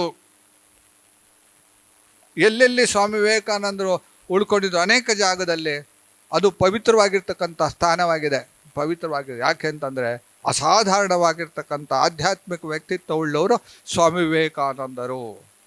ಭಾರತವನ್ನು ಎಚ್ಚರಗೊಳಿಸುವುದಕ್ಕೆ, ನಮ್ಮ ಮೇಲೆ ನಮಗೆ ಆಶ್ವಾಸನೆ, ನಮ್ಮ ಮೇಲೆ ಒಂದು ಆತ್ಮ ಗೌರವವನ್ನು ತರುವುದಕ್ಕೋಸ್ಕರ, ಆತ್ಮವಿಶ್ವಾಸವನ್ನು ತರುವುದಕ್ಕೋಸ್ಕರ ಬಂದ ಮಹಾನ್ ವ್ಯಕ್ತಿತ್ವದ ಒಂದು ಚೇತನ, ಅದ್ಭುತ ಚೇತನ ಸ್ವಾಮಿ ವಿವೇಕಾನಂದರು. ಅದನ್ನು ಶ್ರೀರಾಮಕೃಷ್ಣ ಪ್ರಥಮ ಭೇಟಿಯಲ್ಲೇ ಅವರು ಕಂಡುಕೊಂಡ್ರು. ಅದಕ್ಕೆ ಹೇಳಿದ್ರು, ಸ್ವಾಮಿ ವಿವೇಕಾನಂದ ಜೀವನ ಓದಬೇಕಾದ್ರೆ ಸಣ್ಣ ಪುಸ್ತಕ ಓದಬೇಡಿ, ಏನೂ ಗೊತ್ತಾಗೋದಿಲ್ಲ. ದೊಡ್ಡ ಪುಸ್ತಕವನ್ನು ಓದಿ, ದೊಡ್ಡದು ಪೂರ್ಣವಾಗಿರ್ತಕ್ಕಂಥ ಪುಸ್ತಕಗಳು. ಅದರಲ್ಲಿ ನಿಮಗೆ ಒಂದೊಂದು ಸಣ್ಣ ಸಣ್ಣ ಘಟನೆಯಲ್ಲೂ ಸ್ವಾಮಿ ವಿವೇಕಾನಂದರ ವ್ಯಕ್ತಿತ್ವದ ಬಗ್ಗೆ ನಿಮಗೆ ಅರ್ಥ ಆಗತ್ತೆ. ನಿಜವಾಗ್ಲೂ ಸಹ ಹಿಂದೂ ಧರ್ಮ ಏನು ಅನ್ನುವುದನ್ನು ಸ್ವಾಮಿ ವಿವೇಕಾನಂದರು ನಮಗೆ ಮಾತ್ರ ಅಲ್ಲ, ವಿದೇಶಕ್ಕೆ ತಿಳಿಸ್ಕೊಟ್ರು. ಮಾನವ ಜೀವನದ ಉದ್ದೇಶ ಏನು? ನಾನೊಂದು 5 ನಿಮಿಷ ಜಾಸ್ತಿ ತೊಗೊತೀನಿ, ಯಾಕಂದರೆ ಮಧ್ಯಾಹ್ನದ ನಂತರ ಏನೂ ಕಾರ್ಯಕ್ರಮಗಳಿಲ್ಲ. ಪ್ರಸಾದ ಆದ ನಂತರ ಒಂದು 10 ನಿಮಿಷ ಜಾಸ್ತಿ ತಗೊತೀನಿ. ಧರ್ಮ ಅಂದರೆ ಏನು ಅದನ್ನು ವಿವರಿಸ್ತಾರೆ. ಆಧ್ಯಾತ್ಮಿಕತೆ ಬಗ್ಗೆ ಭಾರತೀಯ ಧರ್ಮ ಅಂದರೆ ಏನು ಅದನ್ನು ಮೊದಲಿನಿಂದ ಹೇಳ್ತಾರೆ. Each soul is potentially divine. ನೆನ್ಪಿಟ್ಕೊಳ್ಳಿ, ಪ್ರತಿಯೊಬ್ಬ ವ್ಯಕ್ತಿಯಲ್ಲೂ ಅನಂತತೆಯನ್ನು ಏರುವ ಆಧ್ಯಾತ್ಮಿಕ ಚೇತನ ನಮ್ಮಲ್ಲಿದೆ. ಅದು ಹೇಗಿದೆ? ಒಂದು ಸಣ್ಣ ಅಶ್ವತ್ಥ ಮರದ, ಆಲದ ಮರದ ಬೀಜ ಎಷ್ಟು ದೊಡ್ಡಕ್ಕಿರುತ್ತೆ? ಸಣ್ಣಕ್ಕಿರುತ್ತಲ್ಲ. ಬೃಹದಾಕಾರವಾಗಿರ್ತಕ್ಕಂಥ 300-400 ವರ್ಷಗಳ ತನಕ ಬೆಳೆದು ನಿಲ್ಲುವ ಒಂದು ಶಕ್ತಿ ಆ ಸಣ್ಣ ಒಂದು ಬೀಜದಲ್ಲಿ ಇದೆಯಲ್ಲ. ಹಾಗೆ ಪ್ರತಿಯೊಬ್ಬ ವ್ಯಕ್ತಿಯಲ್ಲೂ ಅನಂತತೆಯನ್ನು ವ್ಯಕ್ತಪಡಿಸ್ತಕ್ಕಂಥ ಸಾಮರ್ಥ್ಯತೆ, ಚೈತನ್ಯ ನಮ್ಮಲ್ಲಿದೆ. ಆಗ ನಮ್ಮ ಸ್ವರೂಪ ಏನೋ ಚೈತನ್ಯ ಸ್ವರೂಪಿಗಳು ನಾವು. First, each soul is potentially divine. ಪ್ರತಿಯೊಬ್ಬ ಅದರಲ್ಲಿ ಅವನು ದೊಡ್ಡವನು, ಇವನು ಸಣ್ಣವನು, ಜಾತಿ ಭೇದ ಅದನ್ನು ಯಾವುದೂ ಇಲ್ಲ. ಈ ಎವಲ್ಯೂಷನ್ ಅಂತ ಹೇಳ್ತೀವಲ್ಲ, ಎವಲ್ಯೂಷನ್ ಅಂತಂದರೆ ಎವಲ್ಯೂಷನ್ ಕನ್ನಡದಲ್ಲಿ ಏನು ಹೇಳ್ತಾರೆ ಗೊತ್ತಿಲ್ಲ. ಎವಲ್ಯೂಷನ್ ಅದು ಕೆಲವಲ್ಲಿ ಜಾಸ್ತಿ, ಕೆಲವಲ್ಲಿ ಕಡಿಮೆ ಅಷ್ಟೇ. ಅದೇನೋ ಆ ಬೆಳವಣಿಗೆ ಇದೆಯಲ್ಲ ಅದು ಕಡಿಮೆ ಇರ್ಬೋದು ಅಷ್ಟೇ. ಆದರೆ ಬೃಹದಾಕಾರವಾಗಿ ಸರ್ವವ್ಯಾಪಿ ಅನುಭವವನ್ನು ಪಡೆಯುವ ಆ ಆಧ್ಯಾತ್ಮಿಕ ಅನುಭವವನ್ನು ಪಡಿತಕ್ಕಂಥ ಶಕ್ತಿ ಪ್ರತಿಯೊಬ್ಬರಲ್ಲೂ ಇದೆ. ಪ್ರತಿಯೊಬ್ಬರು ಪರಮಾತ್ಮನ ಆ ಚೇತನ ಇದ್ದೇ ಇದೆ. Each soul is potentially divine. Potentially ಇನ್ನೂ ಅಭಿವ್ಯಕ್ತ ಆಗುವ ಸಾಮರ್ಥ್ಯ ಅದರಲ್ಲಿದೆ. ಪ್ರತಿಯೊಬ್ಬ ವ್ಯಕ್ತಿಯೂ ಸಹ ಅತ್ಯಂತ ಎತ್ತರದ ಆಧ್ಯಾತ್ಮಿಕ ವ್ಯಕ್ತಿಯಾಗಿ ಸಂತನಾಗಬಲ್ಲ ಸಾಮರ್ಥ್ಯ ಅವನಲ್ಲಿದೆ. ಆ ಚೈತನ್ಯ ಅವನಲ್ಲಿದೆ. Each soul is potentially divine. The goal of life what ಅಂತ ಕೇಳ್ತಾರೆ. ಏನು ಜೀವನದ ಉದ್ದೇಶ, ಏನು ಗುರಿ, ಏನು? ಬೆಳಗಾಯ್ತು, ಸಂಜೆ ಆಯಿತು, ಬೆಳಗಾಯ್ತು, ಸಂಜೆ ಆಯಿತು, ಆಮೇಲೆ ಒಂದು ದಿವಸ ಹೋಗೋದು. ಇಷ್ಟೇನಾ ಗುರಿನಾ? Then the goal is to manifest this divinity within by controlling nature, external and internal. Beautiful ಆಧ್ಯಾತ್ಮಿಕತೆಯ ಸಾರ ಇಲ್ಲಿ ಹೇಳಿಬಿಟ್ಟಿದ್ದಾರೆ. The goal of life. Swami Shri Ramakrishna ಭಾಷೆಯಲ್ಲಿ ಹೇಳೋದಾದರೆ ಭಗವತ್ ಸಾಕ್ಷಾತ್ಕಾರ, ಆತ್ಮ ಸಾಕ್ಷಾತ್ಕಾರವೇ ಜೀವನದ ಗುರಿ. ಭಾರತ ಪ್ರಪಂಚಕ್ಕೆ ಕೊಟ್ಟಿರ್ತಕ್ಕಂಥ ಜೀವನದ ಗುರಿ ಯಾವುದು ಅಂತಂದರೆ ಆತ್ಮ ಸಾಕ್ಷಾತ್ಕಾರ, spiritual development, evolvement. The goal is to manifest this divinity within. ಆ ಸಣ್ಣದಾಗಿರ್ತಕ್ಕಂಥ, ನಾ ಹೇಳಿದಲ್ಲ, ಬೃಹದಾಕಾರವಾಗಿ ಬೆಳೀತಕ್ಕಂಥ ಆ ಸಾಮರ್ಥ್ಯ ಇರ್ತಕ್ಕಂಥ ಆ ಬೀಜ ಏನಾಗುತ್ತೆ ಅಲ್ವಾ, ಸಣ್ಣಗೂ ಅದು ಬಳಕೆ ಬರುತ್ತೆ, ಭೂಮಿಯಲ್ಲಿ ಬೇರೆ ಬೀಳುತ್ತೆ, ಆಮೇಲೆ ಏನಾಗುತ್ತೆ ದೊಡ್ಡದಾಗಿ ಮರಿಯಾಗಿ ಬೆಳೆಯುತ್ತಲ್ಲ. ಹಾಗೆ ಒಬ್ಬ ವ್ಯಕ್ತಿ ಸಾಧನಾ ಬಲದಿಂದ ಏನು ಮಾಡಬೇಕು? ಎಕ್ಸ್ಟರ್ನಲ್, ಹೊರ ಪ್ರಪಂಚ ಮತ್ತು ಒಳ ಪ್ರಪಂಚ. ಹೊರ ಪ್ರಪಂಚ ಬಗ್ಗೆ ನಿಮಗೆ ಗೊತ್ತೇ ಇದೆ ಏನು ಅಂತ ಅಲ್ವಾ. ಒಳ ಪ್ರಪಂಚ ಅಂದರೆ ಮನಸ್ಸು, ಬುದ್ಧಿ, ಭಾವನೆಗಳು, ಇದೆಲ್ಲವನ್ನೂ ಸಹ ನಮ್ಮ ಭಗವಂತ ಕೊಟ್ಟಿರ್ತಕ್ಕಂಥ ಭಾವನೆಗಳು, ಇದೆಲ್ಲೂ ಸಹ ಶಿಸ್ತುಬದ್ಧವಾಗಿರ್ತಕ್ಕಂಥ ಸಾಧನೆಯಿಂದ ಏನು ಮಾಡಬೇಕು? ಇದನ್ನೆಲ್ಲವನ್ನೂ ಸಹ ಪಳಗಿಸಿ ಒಳಗಡೆ ಇರ್ತಕ್ಕಂಥ ಪರಮಾತ್ಮನ ಕಡೆಗೆ ತಿರುಗಿಸಿದಾಗ ಏನಾಗುತ್ತೆ? ಆಮೇಲೆ ಅದೆಲ್ಲೂ ಸಹ ಮೀರಿ ಈ ಪ್ರಪಂಚ ಕಾಣ್ತಕ್ಕಂಥ ವಸ್ತುಗಳಿಗೆ ಮೀರಿ ಒಂದು ಅದ್ಭುತವಾಗಿರ್ತಕ್ಕಂಥ ಆಧ್ಯಾತ್ಮಿಕ ಅನುಭವ ಆಗುತ್ತೆ. ಅದನ್ನೇ ನೀವು ಸಮಾಧಿ ಅಂತ ಬೇಕಾದ್ರೆ ಕರೀರಿ, ನಿರ್ವಾಣ ಅಂತ ಬೇಕಾದ್ರೆ ಕರೀರಿ, ಏನು ಬೇಕಾದ್ರೆ ಕರೀರಿ. ಪದಗಳು ಮಾತ್ರ ವ್ಯತ್ಯಾಸ ಅಷ್ಟೆ. ಬುದ್ಧ ಆ ಆಲದ ಮರಗಳ ಅಶ್ವತ್ಥ ಮರ ಕೆಳಗಡೆ ಕೂತ್ಕೊಂಡಾಗ ಅವನು ಆ ಧ್ಯಾನದಲ್ಲಿ ಮುಳುಗಿದಾಗ ಅವರಿಗೆ ಆ ನಿರ್ವಾಣ ಸಿಗ್ತವ್ರು ಅಲ್ವಾ. ಆ ನಿರ್ವಾಣಕ್ಕೆ ಏನಂತೀರಾ? ಆ ಅನುಭವ ಇದೆಯಲ್ಲ, ಅನುಭವ ಈ ಸೇಮ್ ಎಲ್ಲರಿಗೂ ಸಹ, ಎಲ್ಲ ಆತ್ಮಜ್ಞಾನಿಗಳಿಗೂ ಅದೇ ಅನುಭವ. ಒಳ್ಳೆ ಭಾಷೆಯಲ್ಲಿ ಹೇಳೋಕ್ಕಾಗಲ್ಲ ಈ ಥರ ಇದೆ ಅಂತ ಹೇಳ್ಬೋದು. ನಾನು ಹೇಳಿದ್ನಲ್ಲ, ಹಾಲು ಹೇಗಿದೆ ನಿಮ್ಮ ಬಾಯಲ್ಲಿ ಹೇಳೋಕ್ಕಾಗಲ್ಲ. ಹಾಲು ಚೆನ್ನಾಗಿರುತ್ತೆ, ಭಾಳಷ್ಟು ಅದು ಸ್ವೀಟ್ ಇರುತ್ತಾ? ಸ್ವೀಟು ಹೇಳೋಕ್ಕಾಗಲ್ಲ. ಹಾಗೆ ಅನುಭವವನ್ನು ಅನುಭವಿಸೋದಿದೆಯಲ್ಲ, ಅದು ಜೀವನದ ಗುರಿ. ಅದು ಹೇಗೆ ಏನು ಮಾಡಬೇಕು? ಎಕ್ಸ್ಟರ್ನಲ್ ಆ್ಯಂಡ್ ಇಂಟರ್ನಲ್ ನೇಚರನ್ನು ಕಂಟ್ರೋಲ್ ಮಾಡಬೇಕು, ಶಿಸ್ತುಗೆ ತರಬೇಕು. ಚಂಚಲವಾದ ಮನಸ್ಸನ್ನು, ಜಡವಾದ ಬುದ್ಧಿಯನ್ನು, ವೈವಿಧ್ಯಮಯವಾಗಿರ್ತಕ್ಕಂಥ ಭಾವನೆಗಳನ್ನೆಲ್ಲ ಹತೋಟಿಗೆ ತಂದು, ಹೇಗೆ ತರ್ತೀರಾ? ಇಚ್ಛಾಶಕ್ತಿಯ ಮುಖಾಂತರ ಹತೋಟಿ ತಂದು ಒಳಗಡೆ ಇರ್ತಕ್ಕಂಥ ಪರಮಾತ್ಮನಲ್ಲಿ ಏಕೀಕರಿಸಿದಾಗ ಆಗುವ ಅನುಭವ ಇದೆಯಲ್ಲ, ಅದು ಅದೇ ಗೋಲ್ ಇಸ್ ಟು ಮ್ಯಾನಿಫೆಸ್ಟ್. ಅತ್ಯಂತ ಶ್ರೇಷ್ಠನಾಗ್ತಕ್ಕಂಥ, ಬುದ್ಧನಾಗ್ತಕ್ಕಂಥ ಪಾಸಿಬಿಲಿಟಿ ಎಲ್ಲರಿಗೂ ಇದೆ. ಆತ್ಮಜ್ಞಾನಿ ಆಗ್ತಕ್ಕಂಥ ಅದು ಎಲ್ಲರಿಗೂ ಇದೆ. ಆದರೆ ಏನು ಮಾಡಬೇಕು? ಸಾಧನೆ ಮುಖಾಂತರ ಅದನ್ನು ಅನುಭವಿಸಬೇಕು. ಆಮೇಲೆ ಹೌ ಟು ಡೂ ಇಟ್, ಹೇಗೆ ಮಾಡೋದು? Do this either by work, ಕರ್ಮಗಳ ಮುಖಾಂತರ, ಮತ್ತು ಆರ್ ವರ್ಷಿಪ್, ಭಕ್ತಿ, ಆರ್ ಸೈಕಿಕ್ ಕಂಟ್ರೋಲ್, ಯೋಗ, ಆರ್ ಫಿಲಾಸಫಿ, ಜ್ಞಾನ ಮಾರ್ಗ. ಒಂದು ಕರ್ಮ ಮಾರ್ಗ, ಇನ್ನೊಂದು ಭಕ್ತಿ ಮಾರ್ಗ, ಇನ್ನೊಂದು ಯೋಗ ಮಾರ್ಗ, ನಾಲ್ಕನೇದು ಜ್ಞಾನ ಮಾರ್ಗ. ಈ 4 ಯೋಗಗಳಲ್ಲಿ ಏನು ಹೇಳ್ತಾರೆ ನೋಡಿ, ಬೈ ಒನ್, ಅದರ ಒಂದು ದಾರಿ, ಆರ್ ಮೂರು, ಒಂದೋ ಎರಡು ಭಕ್ತಿಯಿಂದ ಆಗ್ಬೋದು, ಭಕ್ತಿಯಿಂದ ನೀವು ಸ್ಥಿತಿಗೆ ಸೇರ್ಬೋದು, ಆಮೇಲೆ ಯೋಗದಿಂದನೂ ಸೇರ್ಬೋದು.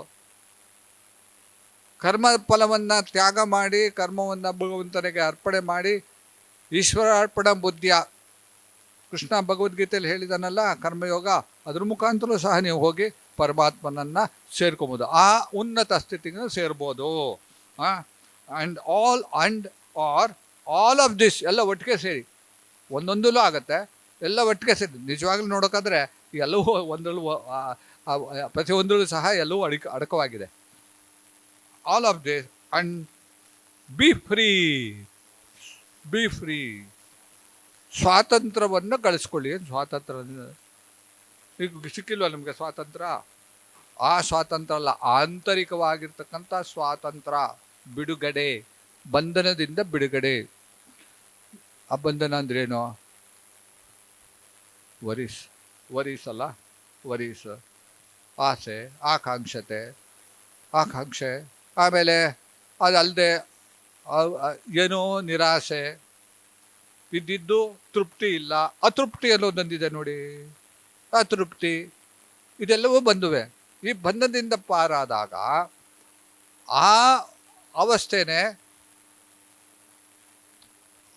ಅದಕ್ಕೆ ಹೇಳ್ತಾರೆ ಅದು ಸ್ವಾತಂತ್ರ್ಯದ ಅವಸ್ಥೆ. ಸ್ವತಂತ್ರವಾಗಿರೋದು ಅಂತಂದರೆ ಇದಕ್ಕೆ ಈ ಬಂಧನದಿಂದ ನೀವು ಕೇಳ್ಬೋದು, ನಾವು ಬಂಧನದಿಂದ ಕಾಣಿಸ್ತಾನೆ ಇಲ್ವಲ್ಲ ಅಂತ ಅಲ್ವಾ? ಹೊರಗಡೆಯಿಂದ ಕಾಣಿಸಲ್ಲ, ಒಳಗಡೆಯಿಂದ ಎಲ್ಲರಿಗೂ ಗೊತ್ತು ಏನಂತ ಸೀಕ್ರೆಟ್ ಅವ್ರವ್ರಿಗೆ ಗೊತ್ತುತ್ತೆ ಏನು ಪ್ರಾಬ್ಲಮ್ ಇದೆ ಅಲ್ವಾ? ಇದೇ ಮನಸ್ಸಲ್ವ ನಮಗೆ ಕಷ್ಟ ತರೋದು ಅಲ್ವಾ? ಇದೇ ಮನಸ್ಸಲ್ಲ ನಮಗೆ ಸೋಕಾಲ್ಡ್ ಸುಖ ತರೋದು? ಇದೇ ಮನಸ್ಸಲ್ವ ನಮ್ಮನ್ನು ದುಃಖಕ್ಕೆ ಒಳ ಮಾಡೋದು? ಇದೇ ಮನಸ್ಸನ್ನಲ್ಲ ನನಗೆ ಅದಿಲ್ಲ ಇದಿಲ್ಲ ಅಯ್ಯೋ ಅಂಥೇಳಿ ನನಗೆ ಕೊರಗಿಸೋದು ಇದೇ ಮನಸ್ಸಲ್ವ? ಈ ಮನಸ್ಸನ್ನು ಕಂಟ್ರೋಲ್ ಮಾಡಿ, ಒಳಗಡೆ ಇರ್ತಕ್ಕಂಥ ಶಕ್ತಿಗಳನ್ನು ಕಂಟ್ರೋಲ್ ಮಾಡಿ, ಅದನ್ನು ಚೈತನ್ಯ ಸ್ವರೂಪವಾಗಿರ್ತಕ್ಕಂಥ ಭಗವಂತನ ಕಡೆಗೆ ಹೋಗುವ ಹಾಗೆ ಮಾಡಿದಾಗ ಕೊನೆಗೇನು ಸಿಕ್ಕತ್ತೆ? ಫ್ರೀಡಮ್, ಮುಕ್ತಿ ಅಂತ ಹೇಳ್ತಾರೆ. ಮುಕ್ತಿ, ಬಿಡುಗಡೆ ಅಂತ ಅರ್ಥ. ಮುಕ್ತಿ ಅಂದರೆ ಬಿಡುಗಡೆ. ಆ ಬಿಡುಗಡೆಯಿಂದ, ಈ ಎಲ್ಲ ಬಂಧನದಿಂದ ಬಿಡುಗಡೆಯಾಗಿ ಒಂದು ಆನಂದ ಸ್ಥಿತಿ ಇದೆ. ದೇವರಿಂದ ಅಂಥ ವ್ಯಕ್ತಿಗಳು ನೋಡುವ ಭಾಗ್ಯ ನಂಗೆ ಸಿಕ್ಕಿತ್ತು, ನಮಗೆಲ್ಲ ಸಿಕ್ಕಿದೆ. ನೀವು ನೋಡಿದ್ದೀರಾ ಹಿಂದೆ ಅನೇಕರು. ನಮ್ಮ ದೇಶದಲ್ಲಿ ವಿಶಿಷ್ಟತೆ ಏನು ಅಂತಂದರೆ, ಅಂಥ ವ್ಯಕ್ತಿಗಳು ನಿರಂತರವಾಗಿ ಈ ಕಾಲ ಅಂತ ಆರಂಭ ಅಂತ ಹೇಳೋಕ್ಕಾಗಲ್ಲ.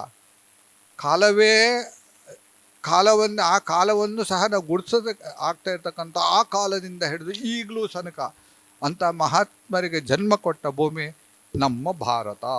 ಸ್ವಾಮಿ ವಿವೇಕಾನಂದರಿಗೆ ಭಾರತ ಅಂತಂದರೆ ಅದೇನು ಮೈ ನಿಮಿರು ಹೇಳ್ತಾ ಇತ್ತು ಅವ್ರಿಗೆ ಗೊತ್ತಾ? ಭಾರತ ಅಂತ ಸಿಸ್ಟರ್ ನಿರ್ವಿತ ಬರೀತಾನೆ. ಇಂಡಿಯಾ ಅನ್ನೋ ಪದ ಇದೆಯಲ್ಲ, ಆ ವರ್ಡ್ ಕೇಳಿದಾಗ ಸ್ವಾಮಿ ವಿವೇಕಾನಂದರಿಗೆ ಸಂತೋಷ ಆಗ್ತಾಯಿತ್ತು, ದುಃಖನೂ ಆಗ್ತಾಯಿತ್ತು. ನನ್ನ ದೇಶ ಈಗ ಆಗೋಯ್ತಲ್ಲ ಅಂತ ಸಂತೋಷ ಆಗ್ತಾಯಿತ್ತು.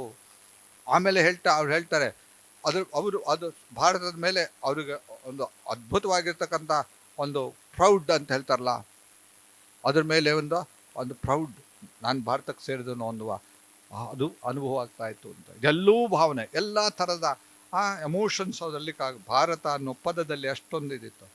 ಇದೊಂದು ಘಟನೆ ಹೇಳಿಬಿಟ್ಟು ಮುಗಿಸ್ಬಿಡ್ತೀನಿ. ಗೊತ್ತಾ? ಸ್ವಾಮಿ ವಿವೇಕಾನಂದರು ಏನು ಮಾಡಿದ್ರು ಅಂದ್ರೆ ನಮ್ಮನ್ನು ಎಚ್ಚರಗೊಳಿಸಿದ್ರು, ನಮ್ಮ ಕಡೆ ತಿರುವಾಗಿ ಮಾಡಿದ್ರು. ಏನಾದ್ರು ಪ್ರೋಗ್ರೆಸ್ ಆಗಿದೆ ಅಂತಂದರೆ ಅದು ಸ್ವಾಮಿ ವಿವೇಕಾನಂದರು ಬಂದ ಮೇಲೆ, ಶ್ರೀರಾಮಕೃಷ್ಣ ವಿವೇಕಾನಂದ ಮೇಲೆ ನಾವು ಮುಂದುವರೆಕ್ಕೆ ಆರಂಭ ಮಾಡಿದೆ. ಅವಾಗಿಂದ ಮೊದಲನೇ ಪ್ರಧಾನಮಂತ್ರಿ ಒಂದು ಕಡೆ ಹೇಳ್ತಾರೆ ನಮಗೆ, ಸ್ವಾಮಿ ವಿವೇಕಾನಂದರು ಏನು ಮಾಡಿದ್ರು ಅಂತಂದರೆ, ಅವರು ಹೀಗೆ ನಮಗೆ ನಮ್ಮ ಮೇಲೆ ವಿಶ್ವಾಸ ಬರುವ ಹಾಗೆ ಮಾಡಿದ್ರು ಅಂತ. ನಮ್ಮ ಮೇಲೆ ವಿಶ್ವಾಸ he came as a tonics to depressed and demoralised Hindu race ಅಂತ ಬರೀತಾರೆ. Depressed and demoralised Hindu race ಅದು ಹಿಂದೂಸ್. ನಮ್ಮ ಮೇಲೆ ನಮ್ಮ ವಿಶ್ವಾಸ ಇಲ್ಲದೆ ಡಿಮಾರಲ್ ಆಗಿ ಇದ್ದವರಿಗೆ ಏನು ತಂದರು? ಆತ್ಮ ಶ್ರದ್ಧೆಯನ್ನು, ವಿಶ್ವಾಸವನ್ನು ತುಂಬುದು ಸ್ವಾಮಿ. ಎಷ್ಟೋ ಜನ ಅವ್ರು ಬರೀತಾ ಇದ್ದಾರೆ, ಅದರಲ್ಲಿ ಎಷ್ಟೋ ಜನ ನನ್ನ ಜನ್ರೇಷನ್ನವರು ಸ್ವಾಮಿ ವಿವೇಕಾನಂದರಿಂದ ಇನ್ಸ್ಪೈರ್ ಆಗಿ ದೇಶಕ್ಕೋಸ್ಕರ ಹೋರಾಡಿದ್ರು ಅವರು ಹೇಳ್ತಾರೆ. ಅಂಥ ಸ್ವಾಮಿ ವಿವೇಕಾನಂದರ ಜನ್ಮ ದಿವಸ ಎಂಥ ವ್ಯಕ್ತಿತ್ವ ನೆನಪಿಟ್ಕೊಳ್ಳಿ. ಸ್ವಾಮಿ ವಿವೇಕಾನಂದರು ಆಧ್ಯಾತ್ಮಿಕ ವ್ಯಕ್ತಿ. ಆಧ್ಯಾತ್ಮಿಕತೆ ಮತ್ತು ದೇಶಭಕ್ತಿ ಎರಡಲ್ಲ, ಅದು ಆಪೋಸಿಟ್ ಅಲ್ಲ, ಎರಡೂ ಒಂದೇ. ಒಂದು ದೇಶಭಕ್ತಿಯೂ ಸಹ ಆಧ್ಯಾತ್ಮಿಕತೆ ಒಳಗಡೆ ಸೇರುವ ಸಾಧ್ಯತೆ ಇದೆ ಅನ್ನೋದು ಸ್ವಾಮಿ ವಿವೇಕಾನಂದರು ಕೊಟ್ಟಿರ್ತಾರೆ. ಅವ್ರು ಹೇಳ್ತಾರೆ, ಹೃದಯ ತುಂಬಿ ಹೇಳಿ, ಐ ಆಮ್ ಎನ್ ಇಂಡಿಯನ್ ಅಂತ ಹೇಳ್ತಾರೆ Swami Vivekananda. I am an Indian ಅಂತ ನೀವು ಹೃದಯ ತುಂಬಿ ಅಂತ. ಸಾಮಾನ್ಯ ಜನರು ಸಹ ಅದು ಅಲ್ಲಿ ಬುಕ್ಕಲ್ಲಿ ಇದೆ, ಒಂದು ಪುಸ್ತಕದಲ್ಲಿ ಮಾಡಿದ್ರು. ನಮ್ಮ ಮೇಲೆ, ನಮ್ಮ ಭಾರತಕ್ಕೆ ನಾನು ಸೇರಿದವನು, ಭಾರತೀಯರು ನನ್ನವರು, ಅವರೆಲ್ಲರೂ ನನ್ನ ಸಹೋದರರು. ಆಮೇಲೆ ನನ್ನ ಈ ಭಾರತ ಇದೆಯಲ್ಲ, ಅದು ನಾನು ಸಾಯುವಾಗ ಇರ್ತಕ್ಕಂಥ ವಾರಣಾಸಿ ಇದು ಅಂತ ತಿಳ್ಕೊಳ್ಳಿ. ಅದಕ್ಕೆ ಸ್ವದೇಶ ಮಂತ್ರ ಅಂತ ಒಂದು ಸ್ವದೇಶ ಮಂತ್ರ ಸ್ವಾಮಿ ವಿವೇಕಾನಂದ ಬರೆದಿರೋದು, ಎಲ್ಲರೂ ಓದಬೇಕಾಗಿರ್ತಕ್ಕಂಥ ಸ್ವದೇಶ ಮಂತ್ರ. ಸಣ್ಣದೊಂದು ಪುಸ್ತಕ ಇದೆ ಸ್ವದೇಶ ಮಂತ್ರ, ಅಲ್ಲಿ ಇರ್ಬೋದು ಸ್ವದೇಶ ಮಂತ್ರ.